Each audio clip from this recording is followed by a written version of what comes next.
You will not be able to stay home, brother. You will not be able to plug in, turn on, and cop out. You will not be able to lose yourself on Skag and skip out for beer during commercials because the revolution will not be televised. The revolution will not be televised. The revolution will not be brought to you by Xerox in 4 parts without commercial interruptions. The revolution will not show you pictures of Nixon blowing a bugle and leading a charge by John Mitchell, General Abrams, and Spyro Agnew to eat hog maws confiscated from a Harlem sanctuary. The revolution will not be televised. The revolution will not be brought to you by the Schaefer Award Theater and will not star Natalie Woods and Steve McQueen or Bullwinkle and Julia. The revolution will not give your mouth sex appeal. The revolution will not get rid of the nubs. The revolution will not make you look 5 pounds thinner because the revolution will not be televised, brother. There will be no pictures of you and Willie Mae pushing that shopping cart down the block on the dead run or trying to slide that color TV into a stolen ambulance. NBC will not be able to predict the winner at 8:32 on report from 29 districts. The revolution will not be televised. There will be no pictures of pigs shooting down brothers on the instant replay. There will be no pictures of pigs shooting down brothers on the instant replay. There will be no pictures of Whitney Young being run out of Harlem on a rail with a brand new process. There will be no slow motion or still life of Roy Wilkins strolling through Watts in a red, black, and green liberation jumpsuit that he has been saving for just the proper occasion. Green Acres, Beverly Hillbillies, and Hooterville Junction will no longer be so damn relevant, and women will not care if Dick finally got down with Jane on Search for Tomorrow, because black people will be in the street looking for a brighter day. The revolution will not be televised. There will be no highlights on the 11 o'clock news and no pictures of Harry armed women liberationists and Jackie Onassis blowing her nose. The theme song will not be written by Jim Webb or Francis Scott Keys, nor sung by Glenn Campbell, Tom Jones, Johnny Cash, Engelbert Humperdinck, or The Rare Earth. The revolution will not be televised. The revolution will not be right back after a message about a white tornado, white lightning, or white people. You will not have to worry about a dove in your bedroom, the tiger in your tank, or the giant in your toilet bowl. The revolution will not go better with Coke. The revolution will not fight germs that may cause bad breath. The revolution will put you in the driver's seat. The revolution will not be televised, will not be televised, will not be televised, will not be televised. The revolution will be no rerun, brothers. The revolution will be live.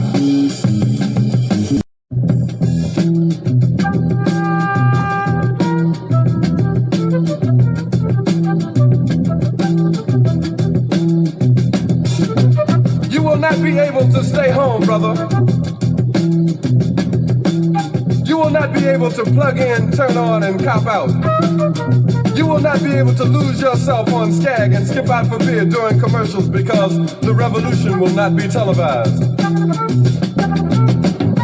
The revolution will not be televised. The revolution will not be brought to you by Xerox in 4 parts without commercial interruptions. The revolution will not show you pictures of Nixon blowing a bugle and leading a charge by John Mitchell, General Abrams, and Spyro Agnew to eat hog maws confiscated from a Harlem sanctuary. The revolution will not be televised. The revolution will not be brought to you by the Schaefer. A young slave boy stood one day before the greatest ruler of his day. And God said to Moses, "What's in your hand?"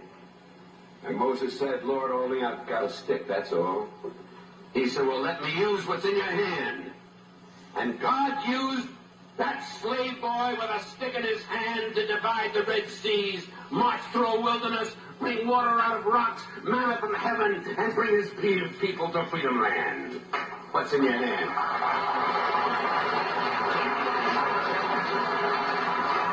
What's in your hand? George Washington Carver, who was so frail that he was traded for a broken-down horse as a slave boy. And George Washington Carver, sitting in the science laboratory at Tuskegee, told me, he said, "Dr. Powell," he said, "I just go out in the fields each morning at 5 o'clock, and I let God guide me. And I bring back these little things and work them over my laboratory, and that man did more to revolutionize the agricultural science of peanuts and of cotton and sweet potato than any other human being in the field of agricultural science. What's in your hand? Just let God use you, that's all. What's in your hand? I've got a string in my hand, that's all, and I'm flying a kite. And way up in the heavens, lightning strikes it. And I, Benjamin Franklin, discover for the first time the possibilities of electricity with a string in my hand. What's in your hand?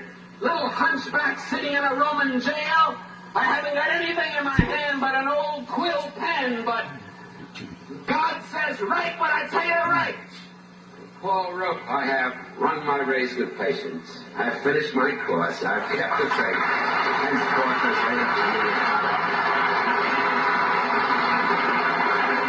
What's in your hand, little boy? All I've got is a slingshot. And the enemies of my people are great and big and more numerous than we are. Well, will David go down to the brook and pick out a few stones and come on back and close your eyes if you want to and pull back that slingshot and let it go. David killed the biggest enemy, the leader of the giants, against his people, and his people became free, just letting God guide a stone in his hand. And a few years passed, and David is a king. And God says, what's in your hand? He said, I've got a harp in my hand. He said, well, David, play on your harp.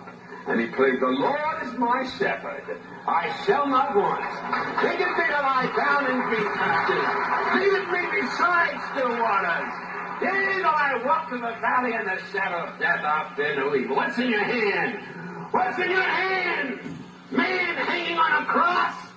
I've got 2 nails in my hand. Father, I stretch my hands to thee. No other help I know. If thou withdraws thyself from me, whither shall I go? And that man, with 2 nails in his hands, split history in half, BC and AD. And what's in your hand tonight, people of Cambridge?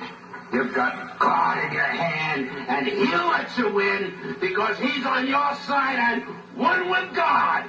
Always in the majority, so walk with him, and talk with him, and work with him, and stick together, and fight together. And with God's hand in your hand, the victory will be accomplished here sooner than you dreamed, sooner than you hoped, sooner than you prayed for, sooner than you imagined. Good night, and God bless you.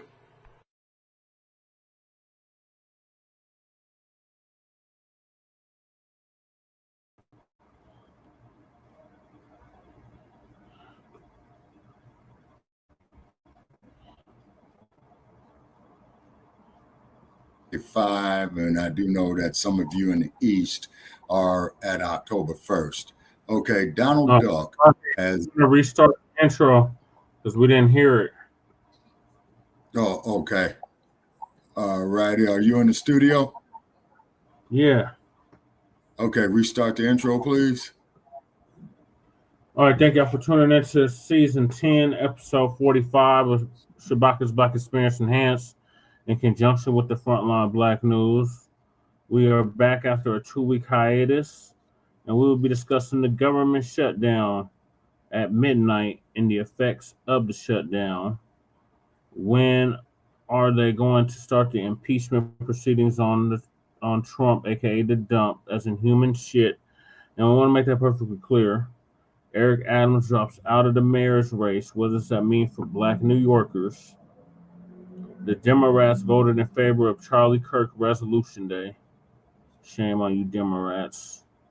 Why don't white crime? Where is the outrage from the white community? And good point. Las Vegas tourism is down due to price gouging and ice raids. And if we have time, the latest on Ibrahim Taoure and paying homage to the Queen Mother Assata Shakur, who just transitioned last Thursday at the age of 78 in Havana, Cuba, after being in exile for over 40 years. Shabaka'S Blacc Experience Enhanced is based off the 50th anniversary of the founding of the original Blacc Panther Party for Self-Defense in Oakland, California. We started on Blogtalk Radio back in 2016 and have been around for 10 seasons now. Shabaka'S Blacc Experience Enhanced covers the Black experience from the beginning of time until 10 minutes ago. 10 minutes ago. Yes, It is sir. also Indeed. it is also a part of the Frontline campaign and has recently, in the last 2 years, moved from Blogtalk Radio to Streamyard. Please join us on Streamyard, YouTube, Frontline Blacc News. The links to all our channels are in the description, including Lady Chase, The Revolutionary Agenda, Jay Militant, our brother out of California, out of Sacramento, California, who was just live and is about to tap in over here. His link is in the description. The Church Kukizi, who does our intro track for the Frontline Blacc News. His link is also in the description. And the Church of Black Power, brother out of Watts, California, who's now in Houston, Texas. His link is in the chat, or excuse me, not the chat, the description. And also we have the petition for reparations. Please sign it in the description. The GoFundMe for the brother that was expelled from college in Texas for mocking the death of Charlie Kirk. To date, he has raised over $30,000 so he can transfer to a whole nother school. Support the GoFundMe Lady Che is set up. And copyright disclaimer under Section 107 of the Copyright Act of 1976, allowances made for fair use. Purposes criticism, comment, news reporting, teaching, scholarship, education, and research. We do not own the rights to the music. And if you don't understand racism, white supremacy, what it is and how it works, everything you think you understand will only confuse you. In all 9 areas of human activity, which is economics, education, entertainment, labor, law, politics, religion, sex, and war. And some say health and nutrition. And that's by the great Nelly Fuller Jr., who just transitioned back in February of this year, ProduceJustice.com. When you, a Black person, are captured by any race soldier, you must never fuss, fight, or flee. Comply and defend yourself in court. Also by the great Nelly Fuller Jr., ProduceJustice.com. And last and certainly not least, racism, white supremacy is conscious and subconscious behavior to maintain white genetic survival to prevent white genetic annihilation. And that's by the great Dr. Chris Wilson, who transitioned back in 2016. All right, Shabaka. Yes, sir. And then also, too, supplemental on the introduction, okay, Dr. Marimba Ani is still with us. Okay, she's in an advanced stage, okay, and I believe that she was speaking somewhere in the Midwest recently, and she's the one who developed the concepts of the Ma'afa, which is submerged herself off in the culture for about 10 years, I believe, and she was a student of the one and only Dr. John Henry Clark. And as Dr. John Henry Clark says, is that anytime that you get OTBs that's joining Black organizations, their mission is not to enhance the organization. Their mission is to destroy it from within. Okay. Government shutdown, ladies and gentlemen. It is shut down in the East, or it's shut down all over. It is 9:52 p.m. out here in Sin City. So which means it is after midnight there in D.C. Now, they talk about Black crime, it's hurting America and all that. But the biggest criminal that you have in the United States, a 34-count convicted felon who resides at 1600 Pennsylvania Avenue. Okay, he's a multiple count convicted felon of how he got selected, reelected, or whatever line of crap that he pulled. Okay, it is what it is.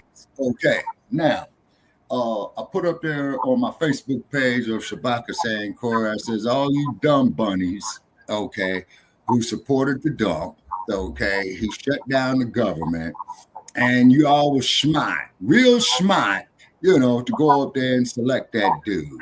Okay, all right, it is what it is. The more reason for Black economical self-sufficiency. And that there means controlling all the means of production and distribution in our communities for our self-sufficiency and for our very, very survival. Okay. Now, OTBs, if you come up here on this platform, if you get belligerent, stupid, ignorant, we have no problem of kicking your ass out of here. But if you want to talk intelligently, we will listen. And I do know the word is intelligent because that's the difference between a fool and a wise man. Not saying I'm all that wise, because believe me, I made a whole bunch of mistakes. You know what I'm saying? But you try to learn from past mistakes so you do not repeat them. And if you keep banging your head against the wall. We're talking about it again, about this time every year. And if you keep banging your head. Just... Yes, sir. Okay. And if you keep banging your head against the wall and expecting a different result of each time that you glide the wall upside your dome, you are insane. Okay. So you either got a hold of some bad alcohol, some bad dope, or they probably put some shit up. Huh? It's official, Shabaka. The government shut down. Okay, yes, sir. That is a fact. Okay, the government is shut down. Okay, so what I suggest what everybody do, yours truly included, is to go out there, get all your food products, pay your bills in advance. It ain't no 7 years. Okay, and then ran out of money. Okay, I got the clip ready, Shabaka. Whenever we're ready. Okay, all right, and then like I said, we're gonna go on and play the clip on the government shutdown. Now, all you dumpster bunnies out there, we hope that you are happy. Okay, we really do. So when you get mad and get upset, the only one to blame is yourselves for selecting that clown. You selected a multi-convicted felon, so you know. That'd be easy to say, you know, if we actually had a choice in the matter. It was either him or Kamala Harris. We were damned if we do, damned if we don't. Yeah. But let's see what this clip is about. Yes. Yeah. Okay, I'm going on mute. Okay, so our people can hear the clip. Okay. So let's take a look now at Capitol Hill, where the government at midnight, the government ran out of money. Both sides are blaming the other, while millions of federal workers brace for what is a very uncertain future. What was the final chance to keep the government open failed tonight in the Senate. Majority Leader Thune and Minority Leader Schumer had this to say. Well, I know why we're doing this, Mr. President. The Democrats far left debate. And Democrat leaders said how high. But the far left's determination to anything President Trump has ever said or done is not a good reason for subjecting the American people to the pain of a government shutdown. It's now that people understand that Donald Trump and the Republicans want to shut down and Democrats do not. We need to deal with this healthcare crisis now, not later. But the Republican bill fails to do that. I urge my Republican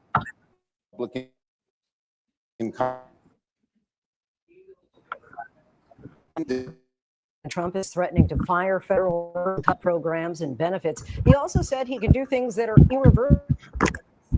On Capitol Hill, he demanded paid cuts be reduced. Republicans would rather shut down the government than protect the health care of the American people. And with the government shutdown now in effect, Jay O'Brien joins us from Capitol Hill. Jay, what happens now? Lindsay, it means the apparatus of the federal government slowly grinds to a halt. The longer a shutdown goes, the worse the effects become because money begins to dry up. For the nearly 4 million federal employees, it means that if the government shutdown continues into the month of August, they will start missing paychecks. The first federal paycheck of October is already going to be processed because it's that already said go out this week. But then there's another paycheck that comes up for federal employees. We're talking about troops, their families, other federal employees in the middle of the month. And if the shutdown lasts until then, they will miss that crucial paycheck. There will be some employees that are told to come to work and still work without getting paid, and they will ultimately get back pay assuming the shutdown ends. Those are employees like TSA TSA agents, air traffic controllers, people that do weather forecasting for the National Weather Service. And then other federal employees will be furloughed and told not to show up to work. That will start to happen today in Washington, D.C., OMB says. Those employees will start to get their marching orders as of today. But as the shutdown grinds on, if it lasts for a certain chunk of time, money will start to dry up in key federal programs like SNAP, which is the Nutrition Assistance Program for lower income Americans, like WIC, which is nutrition assistance for mothers and infants. And the list goes on. Social Security, Medicare, Medicaid, that will still be processed, but you can also see delays there too the longer the shutdown rolls. It is a slow grinding, as I said, of the federal government to a halt that could be seriously detrimental for millions of Americans. And if history is any indication, any predictions here as far as how long a shutdown could go on? The longest shutdown in U.S. history was 35 days, Lindsay. That was in the first Trump administration. But right now, neither side is really close to a deal. As you heard earlier, Democrats are holding out. They want an extension of Obamacare tax credits. Republicans are accusing Democrats of holding a gun to the head, as the vice president said earlier, of the federal government to negotiate. Democrats have said, look, they want to negotiate with Republicans. Republicans have said, don't do that with the federal government in play. We'll negotiate at a later date. But it's really up to Democrats here. They feel right now that they have the political momentum to try to extract this concession on these Obamacare tax credits out of Republicans. They feel they have the political will, but the longer a shutdown grinds on, the question facing Democrats is how long will they be willing for this to last? Jay O'Brien from Capitol Hill. Thanks so much, Jay. And not long before the shutdown, we caught up with New Jersey Senator Andy Kim. All right, let's just start here. Where do we go at this point? Right now, it is inevitable that we're going to have a shutdown in 3 hours, and that is an abdication of leadership. You know, that really falls upon President Trump, the leadership in the Senate and the House on the Republican side that control the gavel. So this is something where the American people are waking up, seeing the type of abdication of leadership and dereliction of duty. You know, I'm here at the Senate. We've been here all day. We've been trying to negotiate all week. But what I will say, who is not here are the people in the House Representatives on the Republican side.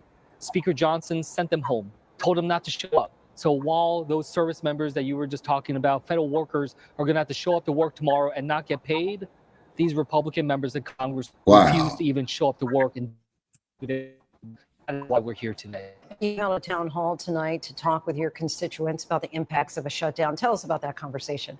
Yeah, right after the votes that we had in the Senate, I did a telephone town hall across New Jersey. We had over 6,000 people dial in to be able to listen to this. And what I heard from them was people talking about, they were talking about concerns. Need to hold the line. She can't afford healthcare. She would get, she's not able to continue to get the support for the marketplace. And we talked about the challenge that her facing, but she put it in the context saying this is a challenge that people are hearing and facing all across America right now. This is real. This is something that cannot be looked at as just a partisan power struggle, as a more political parties trying to see who they blame. Real things are at stake. And then millions of Americans will many of them will see about 4.5 million Americans will lose their health care. Over 20 million Americans will have to pay extraordinary prices. This is a crisis of Republicans making, and we have to do everything we can to solve it. We spoke to a Republican senator from West Virginia, Shelley Moore Capito, a few hours ago. We asked her if she was concerned about the cuts to the Affordable Care Act that Democrats are in part shutting down the government over. Let's take a listen to what she had to say. I'm absolutely concerned. 60,000 West Virginians get a subsidy for their premium support. That doesn't expire until December 31st. That begins a new year of premium support in January. We have time to work on this issue. We've been talking about this issue with our Democrat counterparts, with the president. I think the president is very interested in seeing that we reach a solution here. And so I think that what you're going to see is some kind of compromise, but we have to keep the government open while we reach and have those negotiated talks on premium support. If Republicans are willing to negotiate over this, why shut the government down now when the deadline of the ACA is December 31st? Well, it's not December 31st, and that's the problem, is that is out of touch with what is actually happening. The fact is that the open enrollment begins on November 1st when it comes to people getting their health care. And a lot of families are going to be looking at the increased costs and say, I can't afford that. I'm going to have to lower the type of coverage I get or get rid of it altogether, and have to make some really tough choices. They cannot wait till Thanksgiving or the end of the year to be able to get that clarity. This is a crisis right now, and we have to respond to it. And that is what I just fail to see, how my colleagues can be so callous in the face of so many challenges that Americans are facing with their loved ones or themselves to get care when they need it most. Just how concerned are you about the fact that the White House is threatening not to just furlough workers, but fire them? Yeah, again, it just shows you just the extremism of what they're doing. And they're threatening to fire federal workers. They have already fired hundreds of thousands of federal workers. Their budget that they're trying to ram through would fire hundreds of thousands of federal workers. It is an attack upon our government and, frankly, our Constitution in terms of how we're trying to engage. And I say that as someone who worked as a career federal public servant in the civil service. I worked under both Republicans and Democrats in the White House. These are the people that are helping our government, helping our American people get the services that they need. And again, the idea that these service members and our government employees are showing up to work every day, even though they're not getting paid, while Speaker Johnson has given the Republicans in the House of Representatives a free vacation, while they are still getting paid, by the way, the president and the members of Congress get paid, I find that to be absurd. That's why I'm not taking pay as long as government is shut down. I'm going to stand with our federal workers and the American people to be able to help try to deliver the needs that so many of them are calling out for desperately. New Jersey Senator Andy Kim, we thank you so much for your time. I appreciate it. Thank you. And now Avery, director here at ABC News. So Avery, who are the federal workers expected to be furloughed or fired as a result of the shutdown? Right. So anyone who is not considered essential, so those workers who are not protecting life or property can be furloughed or sent home without pay. These federal agencies in places across the country, think about workers who are performing administrative or research or policy functions. Those are the kinds of folks who are going to be furloughed.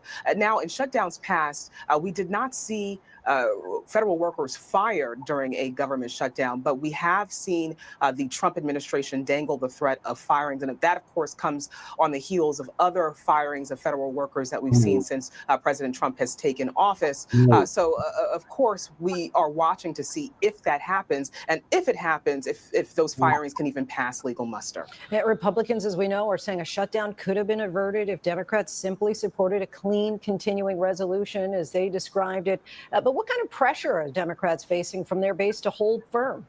Right. I mean, there is polling that suggests that Democratic voters want to see their party fight harder against this administration. And let's be frank, in Washington, D.C., Democrats have very little power. And so this is a big, visible moment for them to try and force the Republican Party and the Trump administration's hand. And so they argue that this is really about the Affordable Care Act, about those subsidies, about Medicaid cuts, about health care access. Republicans, they say, need to come to the table and negotiate a deal on this. But it remains to be seen if Democratic voters or any Americans are going to side with them on this. This is a huge political gamble. And so at this point, where does Congress go from here in the days, perhaps weeks ahead?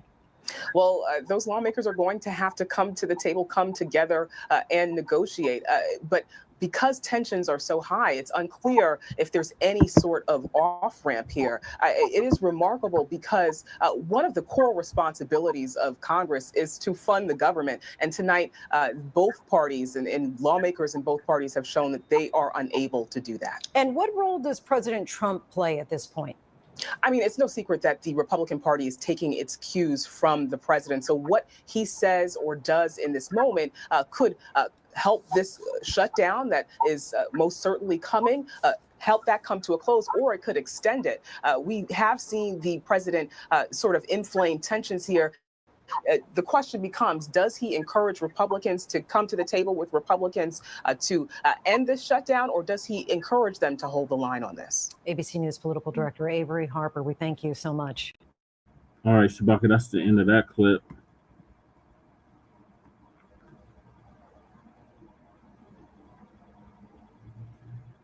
Shabaka, you're muted. Okay, so what they should be doing is starting articles of impeachment against Trump, but however, that there is in a perfect world, to quote you, okay, what it is that Trump is egotistical, okay? He's doing this out of spite simply because there are certain groups who don't agree with him, and he's figured that he would make it more difficult for them. So now he's going to start doing the blame game. Now, didn't Trump in his first regime had shut down the government twice, I believe, if memory serves me correct? Yes, it was at least twice, yeah. Yeah, okay, so this is his third time of shutting down the government. Now, with him being the chief executive of the government, goes to show his incompetency. You see what I'm saying? Or the old bastard just might be getting senile. You see, because what is Trump now? Almost 80 years old. And he was talking about Sleepy Joe.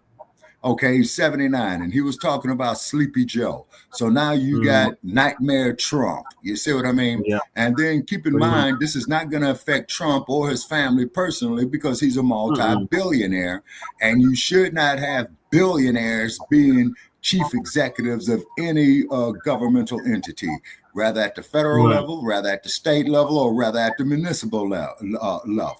You see, because like, look at Eric Adams. You see what I'm saying? That we're going to be discussing in a few minutes. You see what I'm saying? Then also, too, look at this damn cross-eyed Kash Patel. How dare you, Kash Patel, going to tell our people not to but not to recognize the passing of one of our icons. You say, that's not going to happen, homie. So you might as well go get your crooked eyes straight. You know what I'm saying? And then on top of that there too, Mr. Patel, don't you come from a society with a caste system that his brother Che has a lot of knowledge on, is that everybody below a particular caste system is looked at, hey, Mac 285. And also too, by the way, you know, I know Jay Militant going to be up here with us in a minute, is that the Super Bowl will be going back to Levi Stadium. Okay. Oh, okay. Yeah. So it will be going back to. Hi, Shabaka. Huh? The Panther Kitty says hi. Hey, kitty. Yeah, keep them claws sharp. You know what I'm saying? Yeah. You know. And then the cold part about it is, too, is that we as a people should be controlling all facets of Major League Sports, from the ownership all the way down. Okay, it's because we produce the wealth for that. You see what I'm saying? And then Mac 285, if we get trolls in here, man, please whack that tool wrench upside their head. You know what I'm saying? Because we don't have time for idiots. He be sniping them trolls. He be on it, Shabaka. Okay, right on, Mac 285. Getting these trolls out of here. Lady K, she wanted to say something. She's also here. Say hi, Lady K. The government shutdown. Hey, how you doing? Right now. And the newspaper, or the online newspaper, that, you know, we barely got in with this food stamp thing. Yeah. Like, it seems like it's only gonna be for this month though. The way the article reads, kind of ugly. So, and it's just gonna get uglier and uglier. So I hope these motherfuckers are severely happy with themselves, because there's going to be a lot of motherfuckers hungry and homeless. Mac is shouting. Well, indeed. And then that's the cold part about it. So just like how they were saying is that brothers and sisters have been advocating for the last couple of years, grow your own food. Check out what Brother Che does with the community garden. And this is the more reason to prove it. You see what I'm saying? And then get this here, people. I go off into the grocery store about 2 nights ago, right, to get me some victuals. Yeah. So I called the store man over there and I say, Mr. Store man, I know you're doing your job. I ain't trying to disrespect you. But you see these watermelons right here? And I don't see no black seeds in there. Do you know what that is? So the man just doing his job, you know, he says, no, man, go on and like me. This is a GMO. This is a genetically modified organism.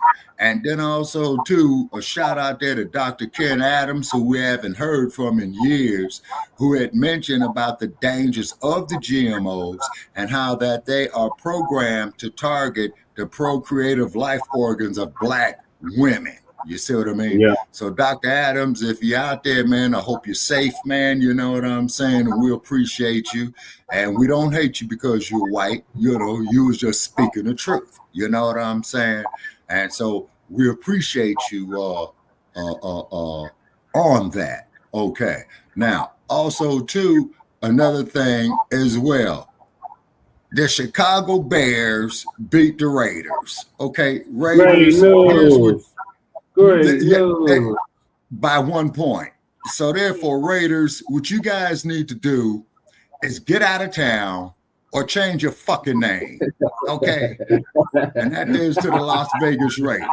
I don't support scrubs. I've been a loyal fan to you clowns up in Oakland, to Los Angeles, back to Oakland, okay, then here to Las Vegas. You see what I'm saying? And you letting us down. You got Pete Carroll. Pete Carroll, retire. Give it to the assistant coach, man. I saw your old decrepit ass man up there, man, walking around there like you need some damn Geritol real bad, boy, making all my aches and pains hurt. You know what I'm saying? So Pete Carroll, resign. Mark Davis, get the team up out of here.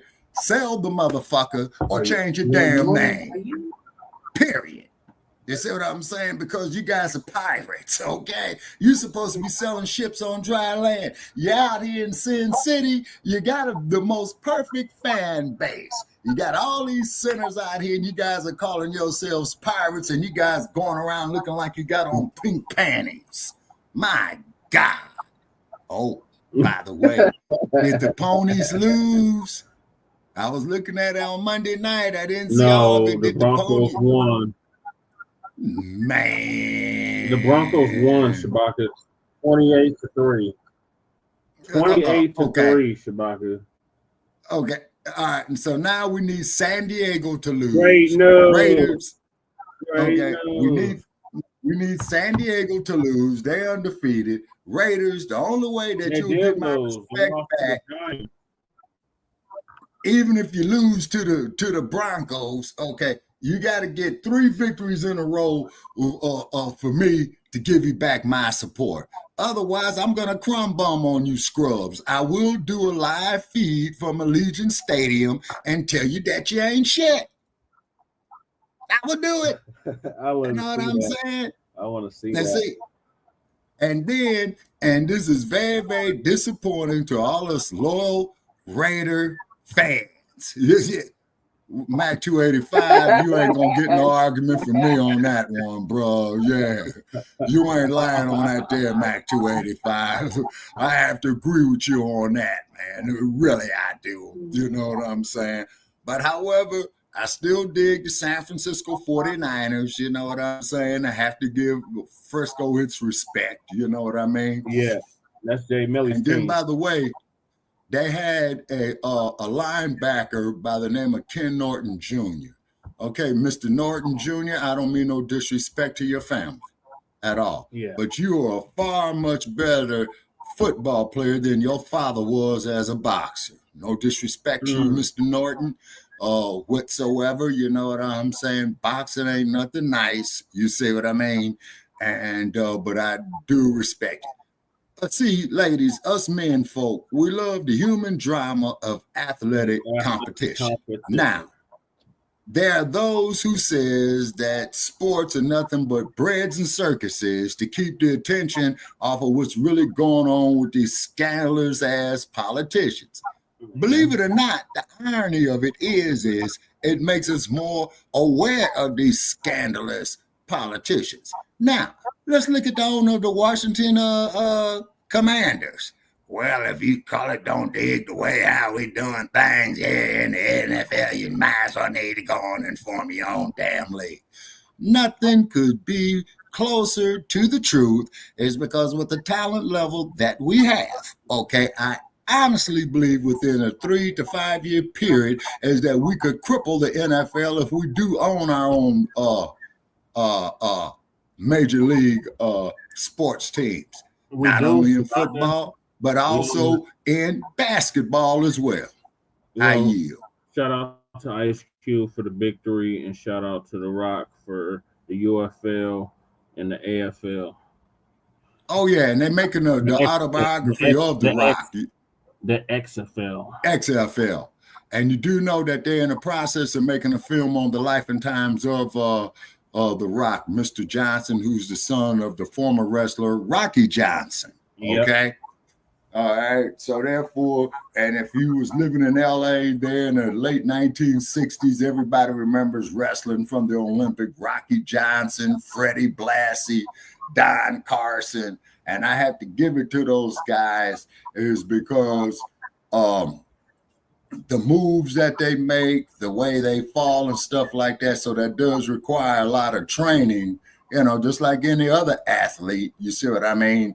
You know, to make things happen. And then how they would have all this shit up under the ring, like folding chairs and clubs and sticks and all that. Now that day is crazy as hell. You know what I'm saying? So let's move on to the next topic, and that's Eric Adams. Oh, yeah, Eric Adams. Yeah, Eric Adams. Hook him and book him. Throw his ass in jail. Throw him in the sewer. Make him homeless. I don't have no respect for that punk, okay? Yeah, Mr. Adams, I'm talking about you, man. Yeah, you. You ain't shit, okay? Then when your sorry ass got inaugurated the first time, I asked the man, sister's gonna ask you specifically, well, what are you gonna do for black people in New York? You ignored the sister. But when the mighty whiteys come up there, you just skin and grin, look like Stymie and Buckwheat. You know, Uncle Remus, zippity-doo-dah, zippity-day. I got plenty of nothing, and nothing is plenty for me. Nothing is plenty for me. And then I want to give a shout out there to that brother who saw Uncle Tim Scott with his beaver-looking ass, and the brother told Uncle Tim Scott that he wasn't shit. Facts. He also told him that he was a sellout. Facts. Uncle Tim Scott is that Negro that Malcolm described, with the field Negro and a house Negro. Yep. Field Negro says to the house Negro, let's escape. Let's run away. What the house Negro say? Man, you must be crazy. What's better than what we got here? Sad, sad, sad, sad, sad, sad, sad. And then also, too, I'm reading this book on Freddie D, you know, so it's a college book, you know what I'm saying? It's like 750 pages long. Yes, so I got to start that mighty task, you know what I'm saying? And then also, too, I think you did mention our man there, you know, the real McCoy. I think you mentioned him a little bit, Brother Che, of what we had discussed a while back, you know what I'm saying? It's just a lot, you know, and I didn't have time to pick out any passages to read out this out here tonight. But however, there is a chapter here called Men of Color to Arms, okay? And I believe that man, Dr. D, when he was alive, he was telling me that a family member of his had found a document listing the name of the soldiers out the New Jersey regiment. You know what I'm saying? So, yeah, you know, that's news and what have you. Because, see, ladies and gentlemen, Black history is 24/7, 365 from the beginning of times, you know. And then out of this here, I want to read a poster here, not getting off there. And let me know if I drift off subject, brother. You are drifting off topic, Shabaka. We got to get to Eric Adams. So I got. Oh, yeah. Okay. Oh, yeah. Eric Adams, yeah. Yes, Eric Adams. Okay. So we'll save that there for another edition. Eric Adams, like I said, man, you belong in jail. You're a punk. Okay. And I'm glad that you ended your reselection bid. All right. Now, what did this Gumby ass looking clown got to say?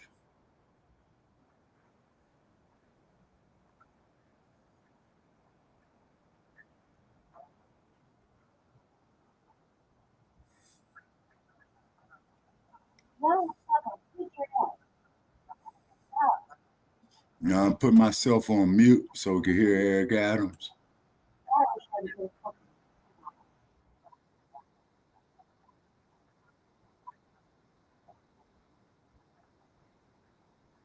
Okay, Brother Chet, we ain't getting no telemetry on it.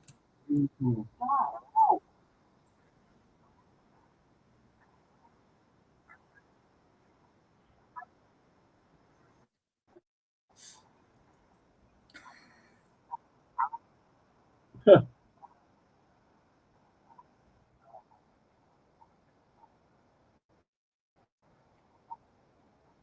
Okay, now who is this dude up here talking? Okay, we're not getting no telemetry on the YouTube video, Brother Chet. Streamyard, what the fuck? Let me start yeah, man, yeah. Well, people, you see, when we have problems like this, hey, twin, okay, glad you're in the house. Thanks for joining us, twin. You know, and salute, and yeah, and then two is that Eric Adams. Okay, I'm starting to click on. Okay, my re-election campaign. New York City Mayor Eric Adams announced in a video post on X Sunday that he is dropping out of the race for re-election. The constant media speculation about my future and the campaign finance board's decision to withhold millions of dollars have undermined my ability to raise the funds needed for a serious campaign. Adams, while reflecting on his achievements as mayor, says he couldn't continue his reflection campaign because of persistent media speculation about his future and the city's campaign finance board withholding funds, which made it impossible to run a credible race. He also warned New Yorkers to beware of political movements that want to dismantle established systems, hinting at concerns about his opponent's agendas. Extremism is growing in our politics. Major change is welcome and necessary, but beware of those who claim the answer to destroy the very system we built together over generations.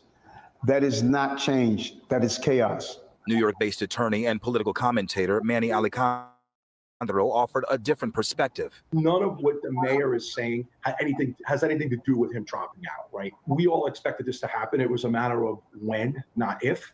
And look, the mayor's not polling well, has not polled well. Recent polling from Pix 11, Emerson College, and The Hill have placed Adams in single digits, far behind frontrunners Zohran Mamdani at 43%, Andrew Cuomo around 28%, and Curtis Sliwa at 10%. Alejandro also connected Adams' campaign finance troubles to this struggle. The reason being is he had some finance issues. So to me, what happened was he was in a really bad situation with his case. The three remaining candidates responded quickly to Mayor Adams' exit, with Democratic frontrunner Zohran Mamdani shifting his focus now to Andrew Cuomo. And to Andrew Cuomo, you got your wish. You wanted Trump and your billionaire friends to help you clear the field. But don't forget, you wanted me as your opponent in the primary too. And we beat you by 13 points. Looking forward to doing it again on November 4th. Andrew Cuomo applauded Eric Adams' decision to leave the race. I believe that Mayor Adams is wholly sincere in his belief that this is one of the most important elections of our lifetimes, and that we are facing an existential threat in an extreme radicalism that threatens the existence of this city as we know. And Curtis Sliwa vowing to stay in the race despite just this week saying he received bribes to drop out. 1 down, 2 to go. That's Cuomo and Zoran Mandami. But it's good. The soap opera is over. Whoa, what Eric Adams put us through.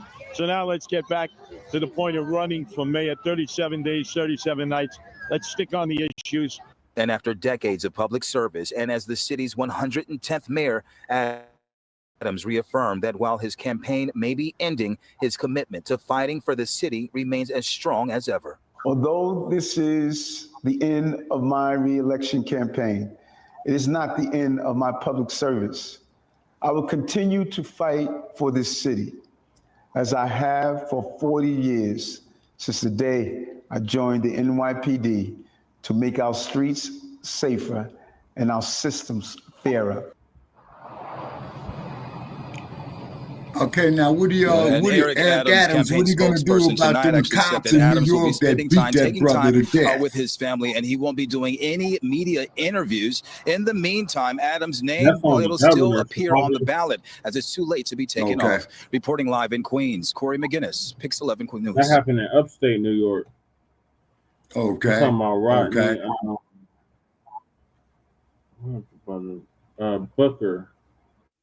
Yeah. But I'm just saying this. Good evening. I'm Jessica Moore. And I'm Alan Devlin. Thank you for being here with us. The mayor making that announcement this afternoon on social media, ending weeks of speculation about his long shot bid, only polling in the single digits. The move comes with just 37 days until the election. And now that leaves us with three major candidates: frontrunner Zoran Mamdani, former Governor Andrew Cuomo, and Republican Curtis Sliwa. Tonight, New Yorkers are reacting to the news with a mix of surprise and resignation. We have team coverage. Lisa Rosner is talking to voters, including those who wanted Adams to keep fighting. But we want to, of course, begin with Marcia Kramer. Marcia. Well, Jessica and Alan, Mayor Adams says he dropped out of the race because of a confluence of events, including the fact that he didn't have the money to run what he called a serious campaign because he was denied public matching funds. But he left the race with a dire warning about the Democratic Socialist frontrunner, even though he never mentioned Zoran Mamdani by name. Too often, insidious forces use local government to advance divisive agendas with little regard for how it hurts everyday New Yorkers. Major change is welcome and necessary, but beware of those who claim the answer to destroy the very system we built together over generations. That is not change, that is chaos. Eric Adams abandoned his bid for re-election with a warning to those New Yorkers who seem poised to support Democratic Socialist Zoran Mamdani. He never named him, but then he didn't have to. Of the three major candidates left in the race, he is the only one who fits his argument. Andrew Cuomo is a moderate Democrat, and Curtis Sliwa is a Republican. I urge New Yorkers to choose leaders not by what they promise, but by what they have delivered. Adams' decision to fold his political tents was based in the reality that he couldn't win. No money, public support in the single digits, the decision by Donald Trump to make his corruption indictments disappear. But it set off an intense battle of name-calling among the three remaining men. Andrew Cuomo trying to make it seem like it's a two-person race between him and Mamdani. He echoed Eric Adams. If Mr. Mamdani were to succeed, New York would not be New York. The intolerance that Mr. Mamdani represents, the judgmentalism, the division that he causes among the people in New York, the city would be splintered. Mamdani unconcerned about Cuomo's challenge. Look, I can tell you that Andrew Cuomo wanted me to be his opponent in the primary, and we beat him by 13 points. And so I continue to be confident of our chances on November 4th to deliver a city that actually puts working people first and not one that has been led into this crisis by people just like Andrew Cuomo. Curtis Sliwa also wants a two-man race, but with a big difference. It's Zoran Mamdani versus Curtis Sliwa. Cuomo had his shot, he lost. So clear the field, it's law and order, Curtis Sliwa versus turn the criminals loose, Zoran Mamdani. 37 days to go. Let's get it on. Now, Mayor Adams seems set on spending the next 3 months showing people how much he has accomplished.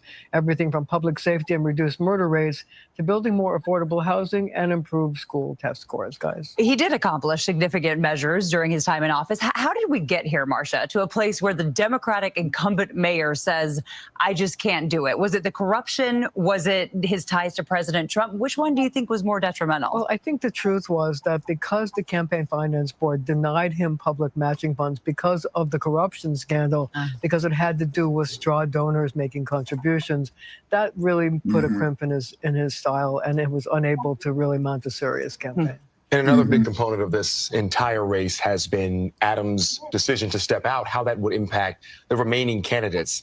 Does Adams pulling out, is it going to have the impact that maybe Cuomo and Zoran are saying it might on Zoran's chances to win? Well, I think it's going to depend on what happens tomorrow and the day after and the day after. If the people who do not want Zoran Mamdani to win can marshal behind one or the other of the two candidates, it can have an effect. You have to ask yourself this question. Is Mamdani getting over 50% right now? The answer is no. He's still polling in the 40% range. So that says that there's more than 50% who don't want him. The question is whether they can pick one person or it's split between two people and then he wins. In 37 days from now, we will have our answer. Marcia Kramer, thank you so much. Thank you. And despite dropping out of the race, Mayor Adams' name will remain on the ballot alongside other candidates because the deadline has passed to actually remove his name from the ballot. The same goes for Jim Walden, who already suspended his campaign. Governor Hochul reflected on her work with the mayor today. She released a statement saying, in part, for the last 4 years, I've been proud to work with Mayor Adams to make New York City safer, stronger, and more affordable. During that time, we have delivered much-needed housing for New Yorkers, including the passage of the mayor's visionary City of Yes plan. He leaves New York City better than he inherited it, and that will always be central to his legacy as mayor. Now, over the last few months, Mayor Adams had repeatedly said that he had no intention of dropping out of this race. Take a listen. I'm running for re-election. My legacy is locked in. No one is going to be able to do a college course and say, was that a great mayor? I'm going to be up there with the LaGuardias. So are you going to campaign to the end of the cycle? Cool. Yes, I'm going to keep going. People were clear in 2021 and they're clear now. You can't beat Eric at the polls. But today, the mayor blamed unfortunate events surrounding his federal case as a main reason for not continuing his campaign. So where exactly do the people who backed him go now? Lisa Rosner spoke to voters and a political expert. Outside Brooklyn Borough Hall, where Mayor Adams spent nearly a decade building his political career, opinions are mixed after news broke that he was dropping out of the race. To be honest with you, I don't really care for him being mayor again because I didn't like how he handled the illegal immigration situation. I'm curious what he got for it. I don't really want him to go. But I feel like he did a good job in his term. A lot of opportunities opened up for jobs. The streets are safer. There's police in every station. As he announced he was dropping his bid for re-election, Adams touted those reforms, but said the reasons for not continuing were related to the federal charges against him and the Campaign Finance Board's decision to withhold millions of dollars from his campaign. Political expert J.C. Polanco weighs in. You can't really function if you don't have the money to put your message out to counter the narrative. How did we get to this point where Mayor Adams is dropping out? He made some serious mistakes. Some serious managerial mistakes. He surrounded himself with the wrong people. He wanted to keep it real. He wanted to make sure that everyone knew who was the boss and was loyal to a fault. You know, then you have the indictment and the agreement to accept President Trump's support. That was the kiss of death. One of the many questions now, where do the voters go that were supporting Adams? But for right now, I'm still researching. We had better options the last time around. I'm going to be supporting Mamdani. First of all, he's the Democratic nominee, and I don't particularly like anyone that's running against him. Voters have 36 days left to decide. Lisa Rosner, CBS News, New York. And stay with CBS News New York for the latest updates on the mayoral election. To see all of our reporting on the race, head to cbsnewyork.com. I think the next one's about Mamdani, the Democratic Socialist. Okay. All right. And welcome back Everyone here to live now from Vox. I'm your host, Mike Grace. It's always great to be with you. Yeah. As we continue.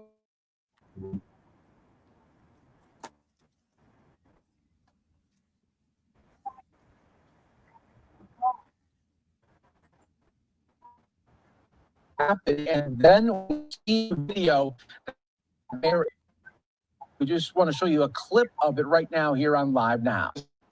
We've achieved campaign.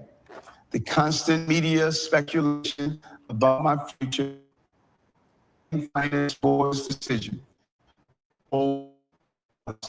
undermine my ability to use the funds needed for a serious campaign. All right. So with Mayor Eric Adams out, it is now coming down to maybe almost a two-person race there. We'll see if the Republican candidates will join Eric Adams as well. Let's continue to talk about this. I want to bring in our next to really report on this. And Jason, this is just another interesting part of this race. Do we have some now for Eric Adams?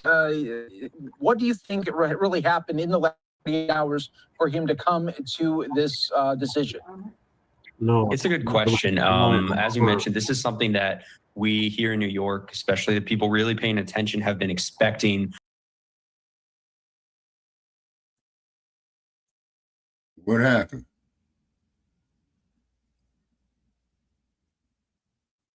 Okay, what happened?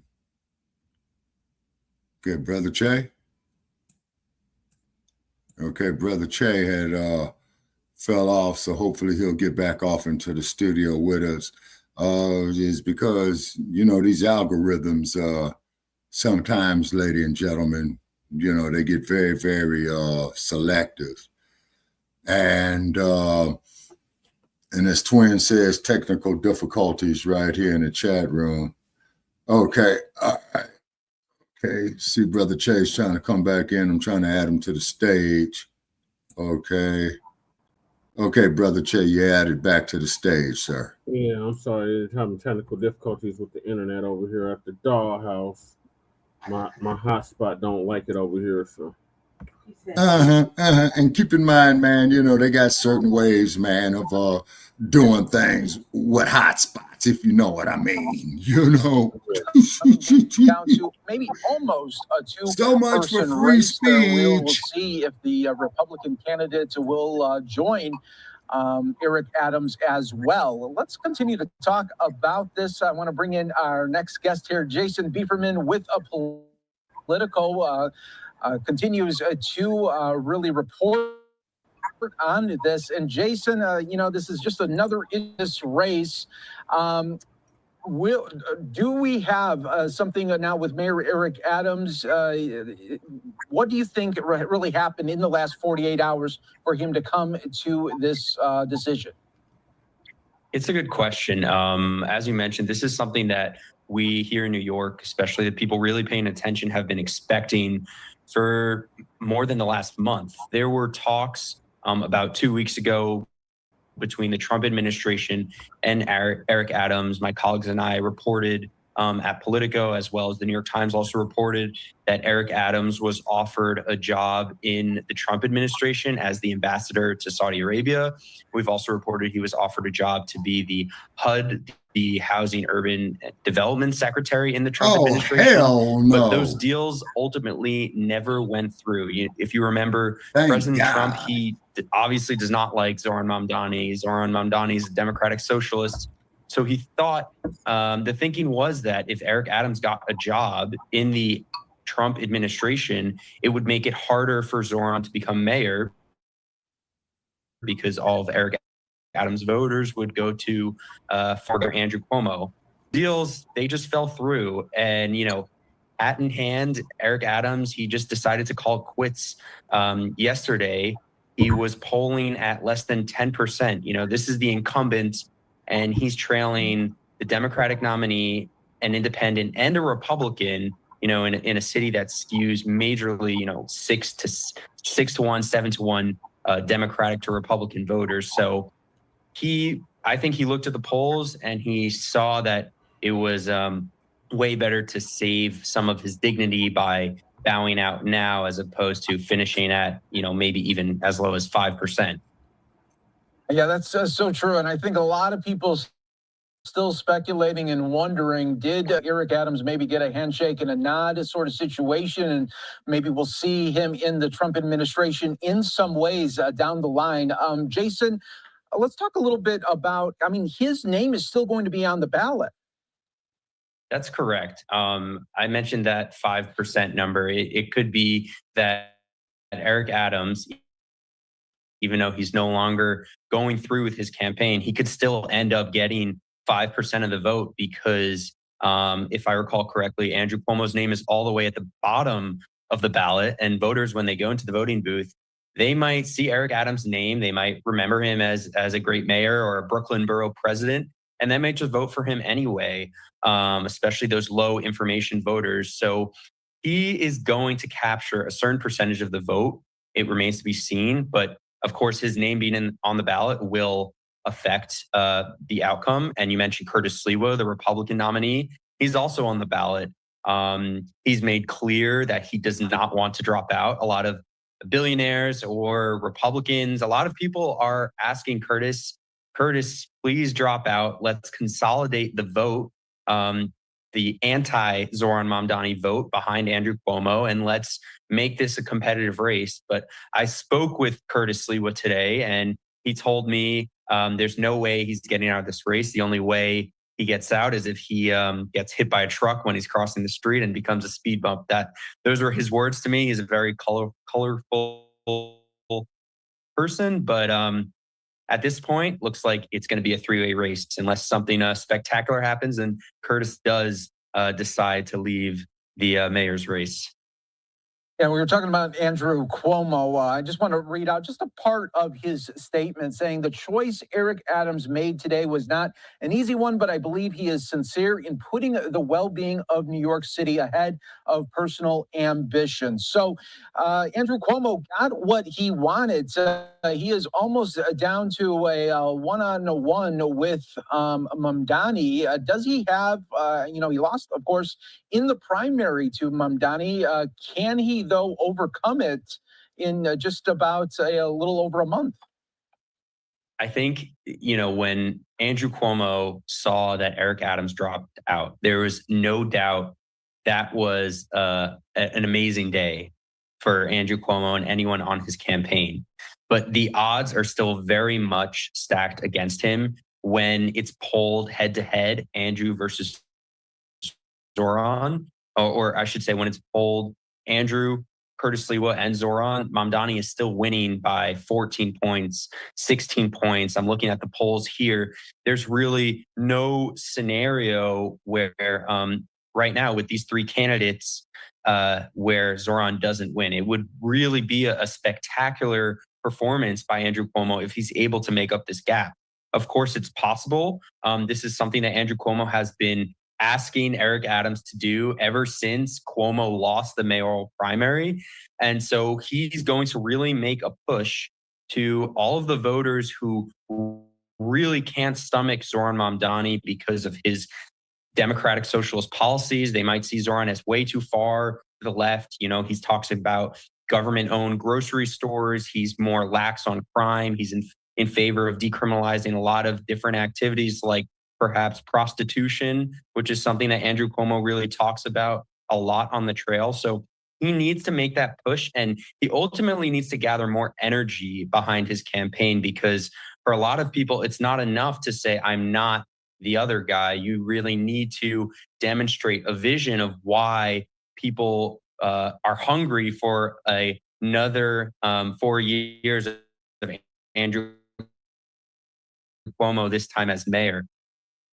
Yeah, that's so true there, Jason. And I just find this so interesting with Andrew Cuomo, because if we go back to, let's just say 2019, and we told people, hey, in 2025, Andrew Cuomo is going to be running for mayor of New York City, and he is going to be polling behind. I mean, people would not believe it because Cuomo, of course, is such a powerhouse name in New York. That's correct. Exactly. You know, if you recall, when Cuomo resigned following those allegations of sexual harassment, right before those came out, he was at the peak of his popularity. There were T-shirts with his face on it. People were identifying as Cuomo-sexuals. Andrew Cuomo was being talked about as the Democratic nominee or a Democratic candidate for president. He was really at the peak of his popularity.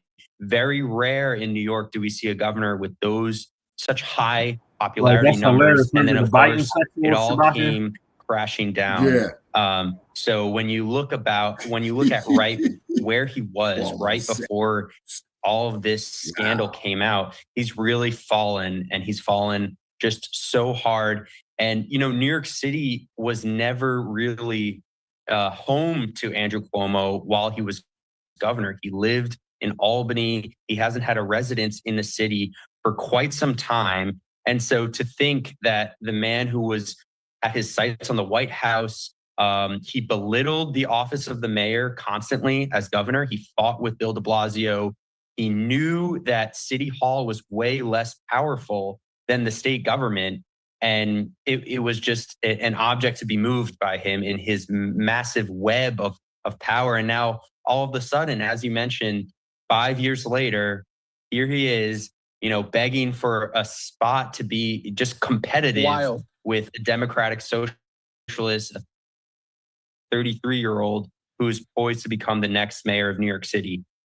Yeah, I mean, it's just wild to think about when, even in the early days of COVID, I mean, his Governor Cuomo's remarks that he would make on the COVID updates, I mean, they were like must-watch TV where you had Fox News, CNN, MSNBC. I mean, everyone was taking his whole speeches in its entirety. That's right. He even won an Emmy, and he got a massive book deal, millions of dollars. That, of course, ended up being its own scandal as well. But he was a real figure that people were looking for calm and comfort during the time of the pandemic. There was a lot that was unknown, and he was this calming voice.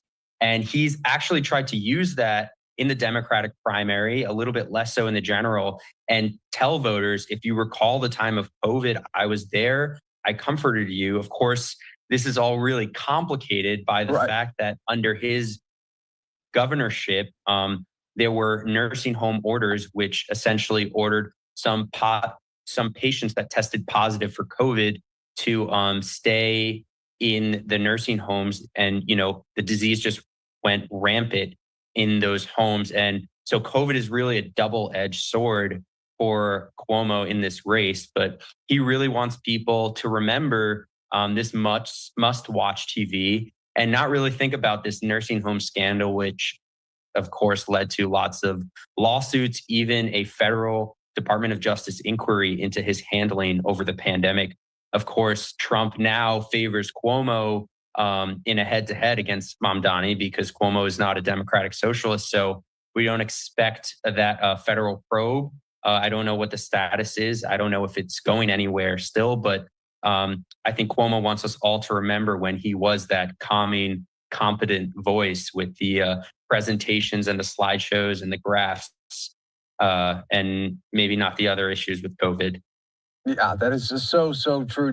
Jason, thanks so much for joining us here on Live Now from Fox, giving us some great insight into this really in-demand race that so many people are watching. We appreciate it.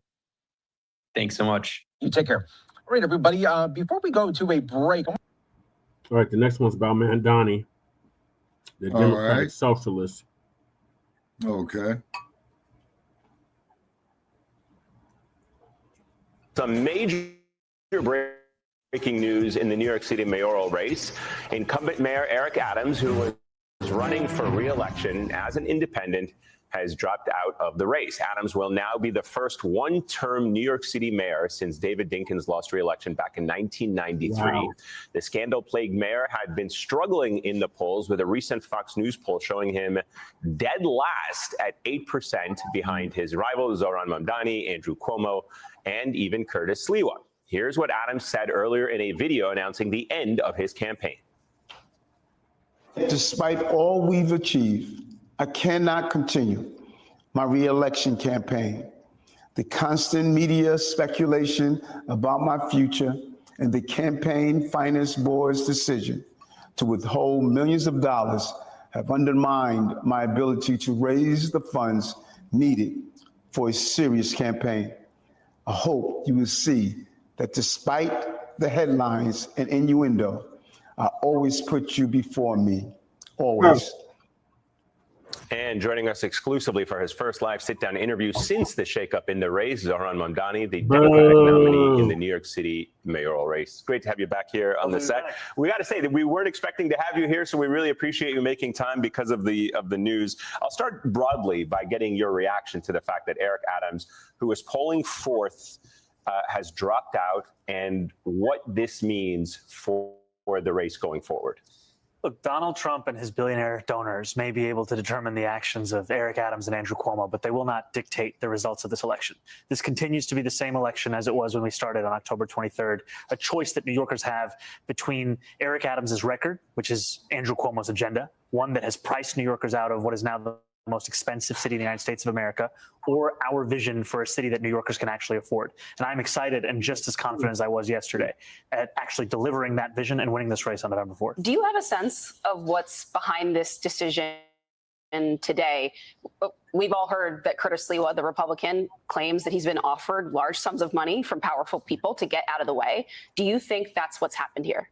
No, I think we have to put this in a larger context, where after we beat Andrew Cuomo by 13 points in the Democratic primary, he called Donald Trump to ask what they could do together to defeat our campaign in the general election. And Donald Trump has spoken time and again about how he wants to narrow this race, how he wants to use every tool at his disposal to try and stop this campaign for affordability. And we're seeing, amidst all of that, here yet again, the moment where he is shaping this race, but we're going to show him that New Yorkers are tired of his politics and they're tired of being priced out of the city. Eric Adams had a warning for New Yorkers in his parting message, and I want to play that and have you respond on the other side. I must also sound a warning. Extremism is growing in our politics. Our children are being radicalized to hate our city and our country. Major change is welcome and necessary, but beware of those who claim the answer to destroy the very system we built together over generations. That is not change, that is chaos. What do you make of that message? Do you feel that that's directed towards you and is not so veiled swipe at your Muslim heritage, but also your position, some of your policy positions? What's your response to that? Well, I think that the only thing I truly find to be extreme is Eric Adams' record. This is a man who's raised the rent on more than 2 million New Yorkers by 12%, a man who slowed down already the slowest buses in the country, one who priced New Yorkers out of childcare that cost them about $25,000 a year. That's what's extreme. That's what's radical. And our vision to deliver affordability, it's common sense, and we're seeing that it's popular across the 5 boroughs. And what I actually think of more in Eric Adams' parting words are the ones that he gave us a few weeks ago, where he assembled a number of cameras and spoke to them directly, that Andrew Cuomo is a liar and a snake. And I think that New Yorkers are tired of that kind of politics. They're tired of considering the architect of this affordability crisis and Andrew Cuomo as being the next mayor of the city. They want a new direction. You talked about how the billionaires in this city were very clear about they wanted to consolidate this race, to have it between you and Andrew Cuomo. Does that crystallization, you think, breathe life into the campaign of Andrew Cuomo? He welcomed Eric Adams dropping out. And there's a lot of questions as to whether or not he will now get an, cash injection of money from donors, the Bill Ackmans of the world, who wanted to see Eric Adams out, and then a consolidation of resources behind Cuomo. Do you think that will do anything whatsoever in this race for Cuomo? You know, it reminds me of what Andrew Cuomo wanted in the primary. He wanted me to be his main opponent. And he got that. And we beat him by 13 points. And that was in spite of around $30 million being spent against us to smear and slander our campaign. And I have no doubt that he will see an influx of donations from Donald Trump donors, the very ones who have been trying to coax these other candidates out of the race. But I continue to be confident that New Yorkers can see through that. And they understand that this is a democracy. It's not something to be bought by an oligarchy. And no matter the attempts of people who are willing to spend more money than I would ever tax them, we are going to show that this is a city that deserves to be one that New Yorkers can afford. But with the race being a little bit wider now, does that change at all the calculation? Because now it's not just the primary, it's not just Democratic members who can vote in the primary, it's going to be wider in the city. Well, you know, the affordability crisis impacts New Yorkers regardless of their politics. I've met Republicans, I've met unaffiliated voters, I've met voters who are registering to vote now for the first time, and they tell me the same issues that Democrats spoke to me about: their rent, their childcare, public transit, the fact they just can't afford the city. And I know that this is an agenda that will speak to the despair, the disappointment that many New Yorkers have had with politics and politicians. And I understand that, because if Andrew Cuomo is the only example you had of a politician, why would you believe in them either? Our job is to show them there's an alternative. What do you make of the state of play in the Democratic Party in New York right now? Since the last time we saw you, Hochul has endorsed you. The two of you have appeared together and are clearly finding common ground. But Schumer, Jeffries, still on the sidelines. Jeffries today put out a statement thanking Adams for his service. I mean, this is a person who actually has technically left the Democratic Party now and ran as an independent in this race. So what do you make of that? And at this point, I guess, do you even want the endorsement of Jeffries or Schumer? Look, I will welcome endorsements from anyone across the city, and I will welcome them because we're looking to build a coalition that reflects the 8.5 million people who call the city home. And I'm proud, as you said, not only to have the endorsement of Governor Hochul, but also of Majority Leader Andrea Stewart-Cousins in the state Senate, as well as Assembly Speaker Carl Heastie, because these are the New Yorkers I will be working with to deliver this agenda, to show that the relationship between City Hall and Albany doesn't have to be as tense as it was under Andrew Cuomo. It can be one of partnership and one of productivity. But do you think those leaders are holding out in service of the people that they serve, the communities, neighborhoods that they walk through and work with every day, or in service of something else? You know, I can't speak to the motivations. I can just tell you that I'm proud to be building a campaign that we're seeing increased excitement across these 5 boroughs, and a campaign which, you know, won the most number of votes in New York City primary history. We saw that the top 3 age demographics that came out were all under the age of 35. We registered 30,000 people in the last 10 days. That's the excitement we're seeing, which is necessary because we can't protect democracy if people lose faith in its ability to actually deliver on the material needs of working people. So now this is a new phase of the campaign, though. You're in a head-to-head now with Andrew Cuomo, with whom, you know, there's no love loss among many New Yorkers that I talk to. Don't forget Curtis Sliwa. Yeah. Well, who I respect because he takes care of animals well. But that said, so back to the race, though, there are plenty of friends of mine who they recognize your political talent, they admire you, but they worry that they're more moderate. They're worried you're going to make taxes higher, that the city is going to become more expensive, that it's going to be harder to do business here. They worry that you're inexperienced. What are you going to do what do you have to say to those moderate voters? Well, the first thing is that I'm looking to represent them as well. I'm not looking to just be a mayor of the nearly 600,000 New Yorkers who voted for me. I'm looking to lead a city of 8.5 million people. And so much of this general election has been reaching out to those who have questions or concerns and making clear that our affordability agenda is a universal one. It's one that understands that tenants are facing rent hikes that are pushing them out of the city, and homeowners are facing a water bill the highest it's been in 13 years, a broken property tax system, the necessity of having an application of these ideals for every New Yorker. And I know that for so many New Yorkers, small business is where they find their employment. And I've spoken to many small business owners who've told me that one of the most difficult things about operating a business in the city is how Byzantine the city's bureaucracy is to navigate. Mm-hmm. And that's why we've committed to cutting fines and fees by 50% and to looking at all the regulations we have as someone who believes in regulation to ensure that these still have a resonance and an actual reason to exist today. Because some of them, when you ask a barbershop owner how many forms he had to fill out, he tells you 24 forms, 7 agencies, 12 in-person events. How is that stimulating the kind of growth we need in this city?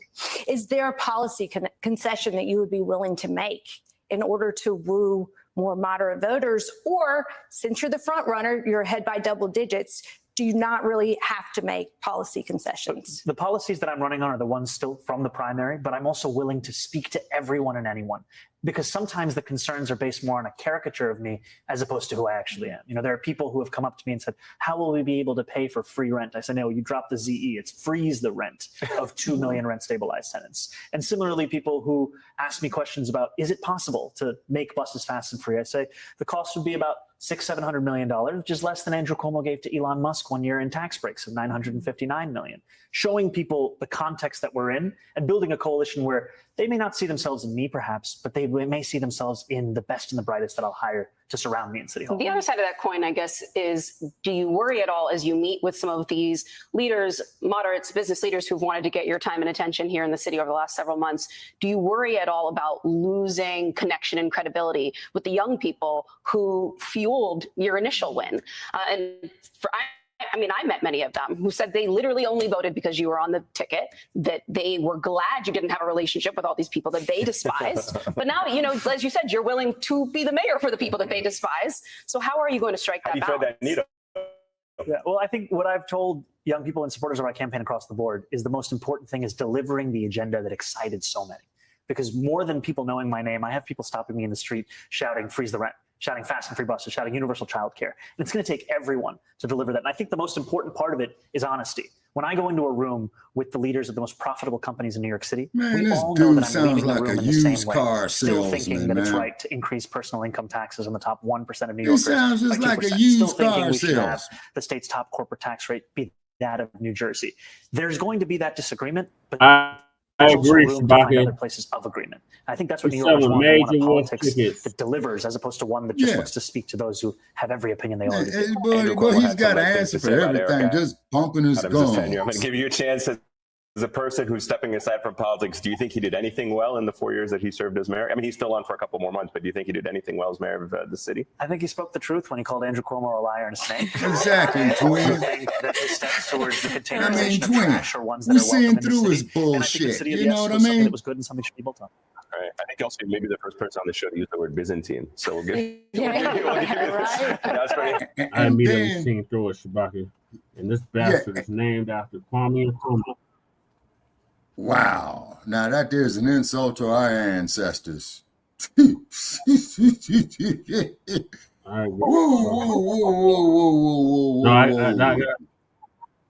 want to hear that, Shabaka? The Democracy Now! Interview he did?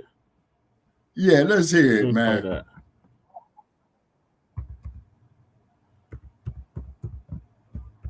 Man, get them ponies off the search engine, man. Never that. Never. Man, I saw ponies up there, man.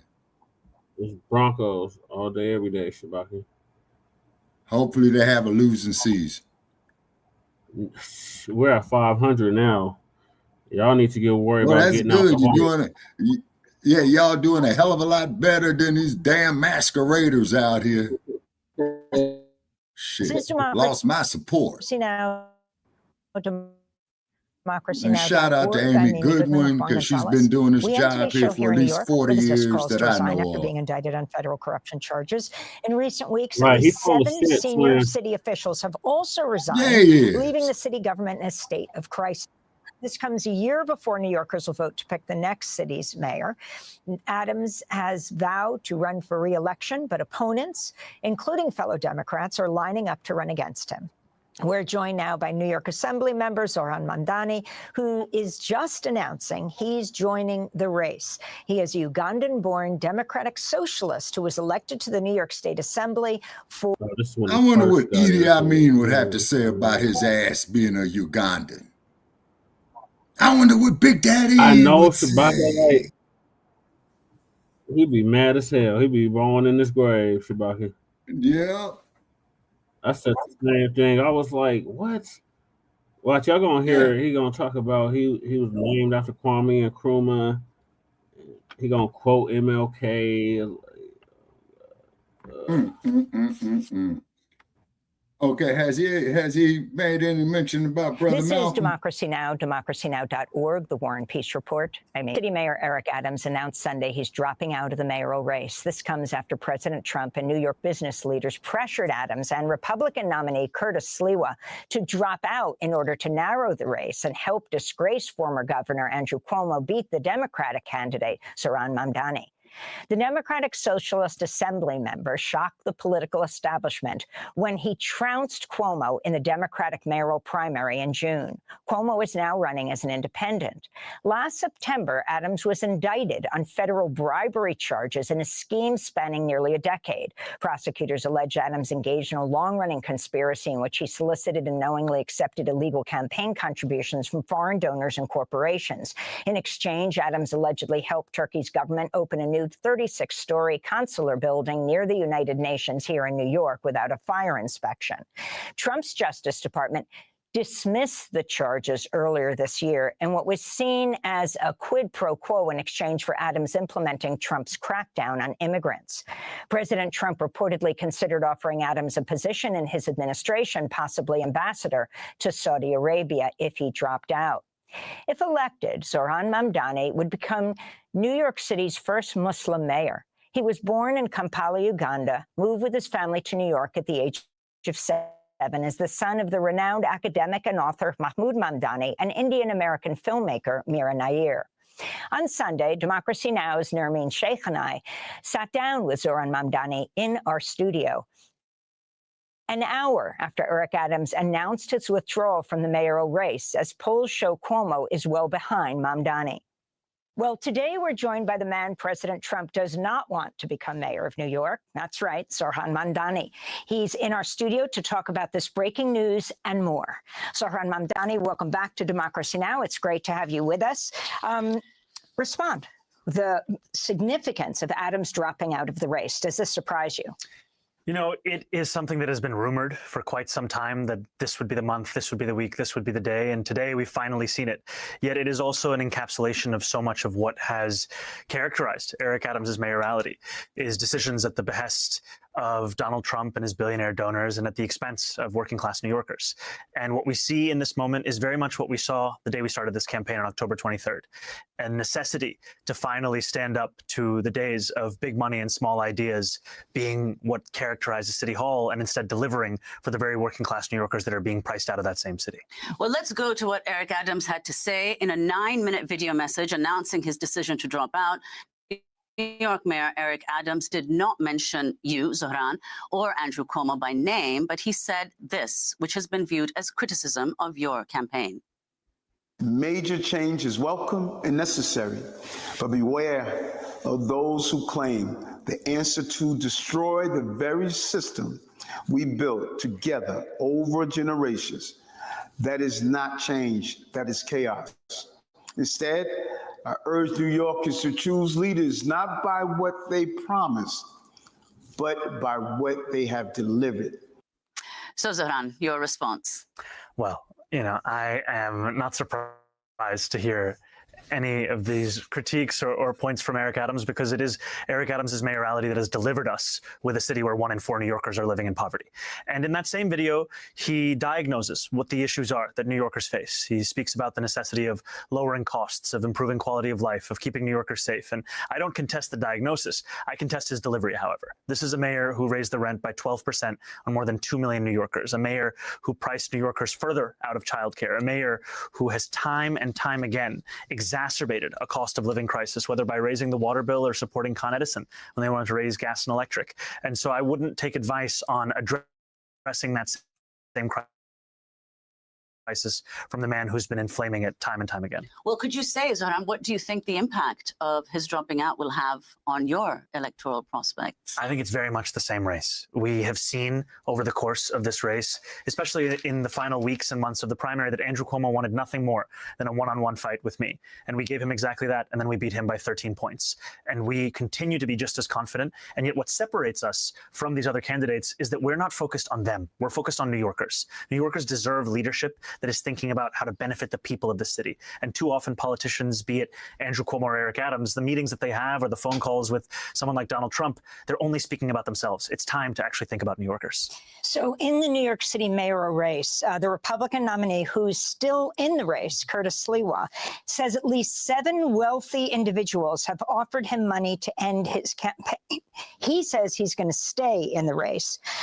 If you can talk about that, who you think these 7 wealthy individuals are, and are they the same people who are funding ads to the tune of millions of dollars against you? Well, I can tell you there's no shortage of Trump donors who are seeking to influence this election, who are looking to spend more money than I would even tax them to try and stop our campaign. And at the same time, of Eric Adams, Andrew Cuomo, and Curtis Sliwa is the one that I would trust the most. And I do think it is very real that there are many who are threatened by our campaign and our politics of putting working people at the heart of this city's focus, and are trying to do everything in their power. And we've seen that with Donald Trump being on the phone with Andrew Cuomo, trying to do everything in his power to ensure that they stop this movement. And the sad news for them is that they won't be able to. Is this going to change your strategy in any way, where you now, it's gone from a 4-person race to a 3-person race? But of course, people are saying that with Eric Adams out of the race, it's much closer to a 2-person race, you and your leading opponent, Andrew Cuomo. We will have the same focus as we've always had on working class New Yorkers, their struggle to afford this city. And also to be very clear with New Yorkers that the reason that Donald Trump is seeking to clear the lane for Andrew Cuomo is because he knows that Andrew Cuomo will clear their lane for Donald Trump's agenda. There is a reality to the fact that it takes 2 to tango, and these are the 2 people that are so often on New Yorkers' minds as an example of the politics we have to last. Well, indeed, Zoran, your entire platform has focused principally on affordability and, as you said, helping the working class. But what appeared surprising to some in the Democratic primary is that Cuomo had a double-digit lead over you in low-income neighborhoods. So how do you explain that, and what are you doing to assuage whatever the concerns of this constituency are? You know, when I started this race, and I was here on the first day of the campaign, I was also here on primary day, and I'm very happy to be back. I spoke about the fact that I was a state assembly member who at that time was polling, let's say 1%, and that's being charitable to me. That's rounding up. And I think for much of the campaign, it was introducing myself and our movement to New Yorkers. And we introduced ourselves to quite a few, which by the end of that primary meant that we won close to 600,000 votes. And yet that work still continues, because when I'm running against Andrew Cuomo, it's not just his name or his record that comes to mind for New Yorkers, it's also that of his father. And so for many New Yorkers, that was the association that they began the race with. And now we are building a coalition that shows our agenda is one that will deliver that affordability to each and every New Yorker. So let's talk about affordability and talk about your planks. I mean, I think people are looking at this all over the country. And the question people have is, how can this be afforded? For example, when you have free childcare, when you have free buses, you put a rent freeze on rent stabilized apartments. So housing and city-owned grocery stores. Go through your planks. It's not that it's never been tried in the country, and in many cases, very successfully, but you're putting it all together. And I think it requires an approach that addresses this crisis across the lives of New Yorkers. You know, New Yorkers are not just bus riders or parents. They are all of these things at once, while also many of them being tenants. And as you've said, there is a precedent for all of these commitments. When we talk about freezing the rent, that's something that doesn't come at a fiscal cost to the city of New York. It is through the power we have of the rent guideline of those more than 2 million New Yorkers that they cannot raise the rent for these 4 years, to provide relief to those tenants to the tune of close to $7 billion. And also to still work with those landlords to reduce the cost burdens they're facing from insurance, from the water bill, from Con Edison, because it's not a competition. It's a question of ensuring that this is affordable and workable for each and every New Yorker. And if we think about universal childcare, the cost of universal childcare is around $6 billion, significant amount of money.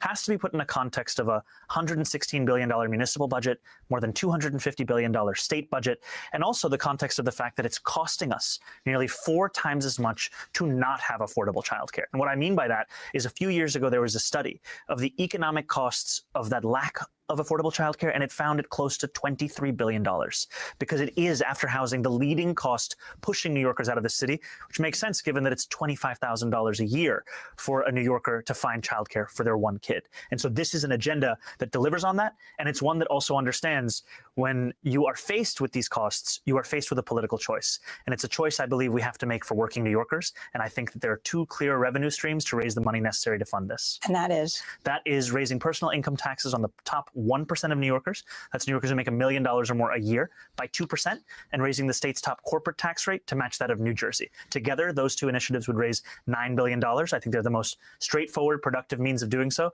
But if people have other ideas to raise the same money, I encourage it. Interestingly, on childcare, what can you learn from New Mexico, which became the first and only state in the country to offer free childcare to a majority of families 3 years ago? According to The Guardian, the program lifted 120,000 people above the poverty line. I think it shows that this is possible. It shows that it's not only necessary, but it is a question of our own political will. And we don't have to look as far as New Mexico, frankly, because right here in New York City, the previous mayoral administration delivered universal pre-K. And that was something that showed us the possibility of city government meeting the needs of working New Yorkers. And if we do not meet these needs, we will continue to see parents and aspiring parents leave this city in order to find a place where they can afford that childcare. It's time for us to actually deliver on it so we can keep people here and actually have room for others to join us as well. Well, Zoran, you mentioned earlier, of course, housing is one of the central, you've made it one of the central issues in your campaign, because it's true that New York City, one of the biggest issues is that people can no longer afford housing.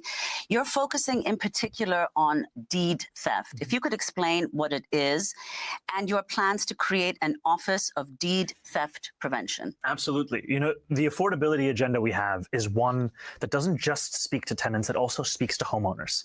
And since 2015, we've seen more than 3,500 instances of deed theft take place across New York City. Deed theft, for those who don't know, is something that disproportionately targets older New Yorkers. They tend to be Black and brown New Yorkers, where an individual will knock on the door of one of those same New Yorkers and say, do you need assistance in resolving your inheritance or refinancing your home, preying upon their desire to actually pass that home on to their next generation or to ensure that they can stay in that home. And there are so many of those New Yorkers who have then lost the title to their own home through this kind of being preyed upon. And so our office would take advantage of the new state rules that have allowed the city greater enforcement authority on this issue. It would also fund for about $20 million lawyers and further legal assistance for New Yorkers who would then be proactively reached out to by the city of New York, and would look at the example of a Tangled Title Fund in Pennsylvania and bring the success of that here so that the city is assisting New Yorkers in ensuring that their next generation can inherit their home, as opposed to leaving them to the prey of someone who would look to actually engage in deed theft. Well, let's talk, Zoran, about issues that, of course, are very relevant to people in New York, but the principal action is happening elsewhere, and what you've commented on many times, namely what's unfolding in Gaza. Right now, Israeli Prime Minister Benjamin Netanyahu was just here in New York, scheduled to meet Trump on Monday. So if you could talk about what you've heard from New Yorkers on this issue. You know, I can tell you I have heard from New Yorkers across the 5 boroughs a real sense of despair and horror at the genocide that we've seen in Gaza, and an understanding of complicity as Americans in the funding of this genocide. And New Yorkers are looking for someone to be their mayor who will focus on this city, who will deliver for the people of this city, and someone who also, amidst all of that, has the moral clarity to have a politics of consistency. And that's what has been at the heart of our campaign, a consistent belief in the universality of ideals like humanity, like justice, like safety, and the ways in which Benjamin Netanyahu's genocide of Palestinians is a violation not only of those ideals, but also of international law. And we've seen that in the issuing of a warrant for his arrest by the International Criminal Court. I wanted to go to a journalist questioning Netanyahu at a White House dinner hosted by Donald Trump in July. The vocal critic of Israel and of yourself, and has said he would arrest you if you came to New York City if he was mayor. Is that something you take seriously, or are you concerned about that? Give a response to that. Yeah, no, I'm not concerned about that. Oh, well, look, I'm going to come there with the President Trump, and we'll see how do you know who the mayor will be? I don't know that. Do we know that? He's going to be very fine, and who knows? We don't know who the mayor's going to be yet. But this is a communist. He's not a socialist. He's a communist, and he said some really bad things about Jewish people, and he said some really bad things about a lot of people. And I think he's going through a little bit of a honeymoon right now, but he might make it. But you know, it all comes through the White House. He needs the money through the White House. He needs a lot. He's going to behave. He'll behave. He better behave. He's going to have big problems. So if you can respond to both President Trump and Netanyahu, Trump has been going after you since you announced. He talked about detaining you, checking whether he might be able to deport you, talking about you as a communist. You, in exchange, talk about Trump-proofing New York. You know, I think it is a sad reality in this country where we have a president who ran an entire campaign premised on cheaper groceries and lowering the cost of living. And what he has instead delivered time and again is an exacerbating of that on the persecution of his supposed political enemies. And when we talk about Trump-proofing the city, it's not just the question of hiring the 200 additional lawyers at our law department to bring us back to the staffing levels prior to the pandemic. It's a question of actually standing up and fighting Donald Trump. And fighting Donald Trump because what his agenda is doing is endangering the welfare of New Yorkers. This bill that he recently ushered through Washington, D.C., it throws millions of New Yorkers off of their health care. It steals SNAP benefits from so many hungry New Yorkers. And it does all of this in the interests of the largest wealth transfer that we've seen in this country. And to do those things while speaking about a cost of living crisis, it is truly a betrayal of so much of what his campaign was premised on, and an illustration of why he is so fearful of our campaign. Because unlike him, we don't just diagnose this crisis, we will deliver on it. We will actually ensure that we have New Yorkers who can afford the city that they call home, that we freeze the rent for more than 2 million New Yorkers, we make buses fast and free, which are currently the slowest ones in the nation, and we deliver universal childcare. And that's what Donald Trump is afraid of, the stark contrast between our delivery of those things and what he has done as the president of this country. So, Ron Mamdani, what does it mean to be a democratic socialist? You know, I think of the words of Dr. King from decades ago, who said, call it democracy or call it democratic socialism. There must be a better distribution of wealth for all of God's children in this country. And New Yorkers understand that. We're in the wealthiest city in the wealthiest country in the history of the world. And 1 in 4 New Yorkers are living in poverty. When I walked into this interview, I walked past a New Yorker who was sleeping on the street. That's the level of poverty in this city, and yet it's happening amidst great wealth. And the vision for this city has to be one that understands the dignity of working people must return to the heart of our politics, and to focus on that is to fulfill the ideals that brought so many to politics in the first place, and the abandonment of it has been what's pushed so many away from it. So, Zoran, let's talk about some of the support that you've received that was perhaps almost unprecedented, and in this case unprecedented. Over the weekend, you received an endorsement from Bend the Arc Jewish Action, the very first time the organization has endorsed anyone in a mayoral race. In their endorsement, they wrote, "We are really very excited about Zoran and his platform, not in spite of our commitment to Jewish values, but because of them." So if you could talk about this endorsement. You know, I am honored to have the endorsement of Bend the Arc, and to be the first municipal candidate to receive it, it really is a privilege. And it showcases the fact that this coalition that we have, it is a coalition that not only continues to expand, but also looks to reflect the beauty and the breadth of this city. And one of the many things that makes this city so special are the close to 1 million Jewish residents of this city.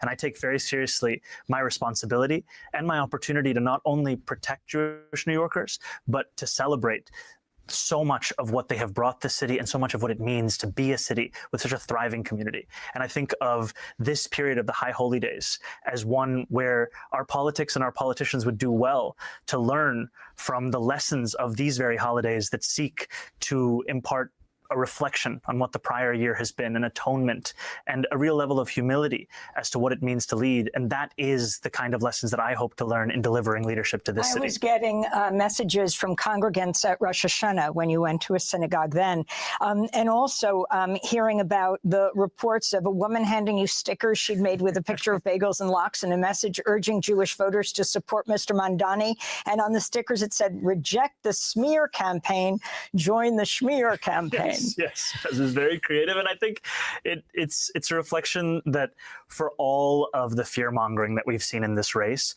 part of the reason that I sit before you as the Democratic nominee is because of the support of so many Jewish New Yorkers of all generations. And I'm so excited by that support and the prospect of building that support by reaching out to Jewish New Yorkers across the 5 boroughs, including at their synagogues. And finally, Zoran, we know you have to go, but you know, many people have talked about the fact that you mobilize so much of the youth vote But you also mobilized a lot of the South Asian vote, many people voting for the first time in a mayoral election, and Muslim communities as well. You'll be, if you win, the first Muslim mayor of New York, the first South Asian mayor. So if you could say, you know, how important was that support to you, and explain your decision, in fact, to emphasize the fact that you're both a Muslim, South Asian, and in fact also African. You know, these are parts of my identity. They're parts of what has formed me and my life over the course. This clown ain't no African. Of both being a New Yorker and even before that. And I think it's a desire at the heart of our politics to ensure that these electoral outcomes, these contests that we have, that they actually reflect the city at large. Too often, New York City politics is focused on an ever-narrowing group of New Yorkers, the ones who vote every primary. And yet we know that there's so many New Yorkers who call the city home just in the manner of those voters, but are not spoken to with the same respect, are not given the same kind of time. And from the beginning of this race, we said we wanted this race to look like the entire city. And that means speaking to the very South Asian and Muslim New Yorkers that too often have been looked at as, at best, there to be for a photo op, as opposed to New Yorkers who are also suffering from this affordability crisis. So, Ron Mamdani, we are broadcasting this on Monday.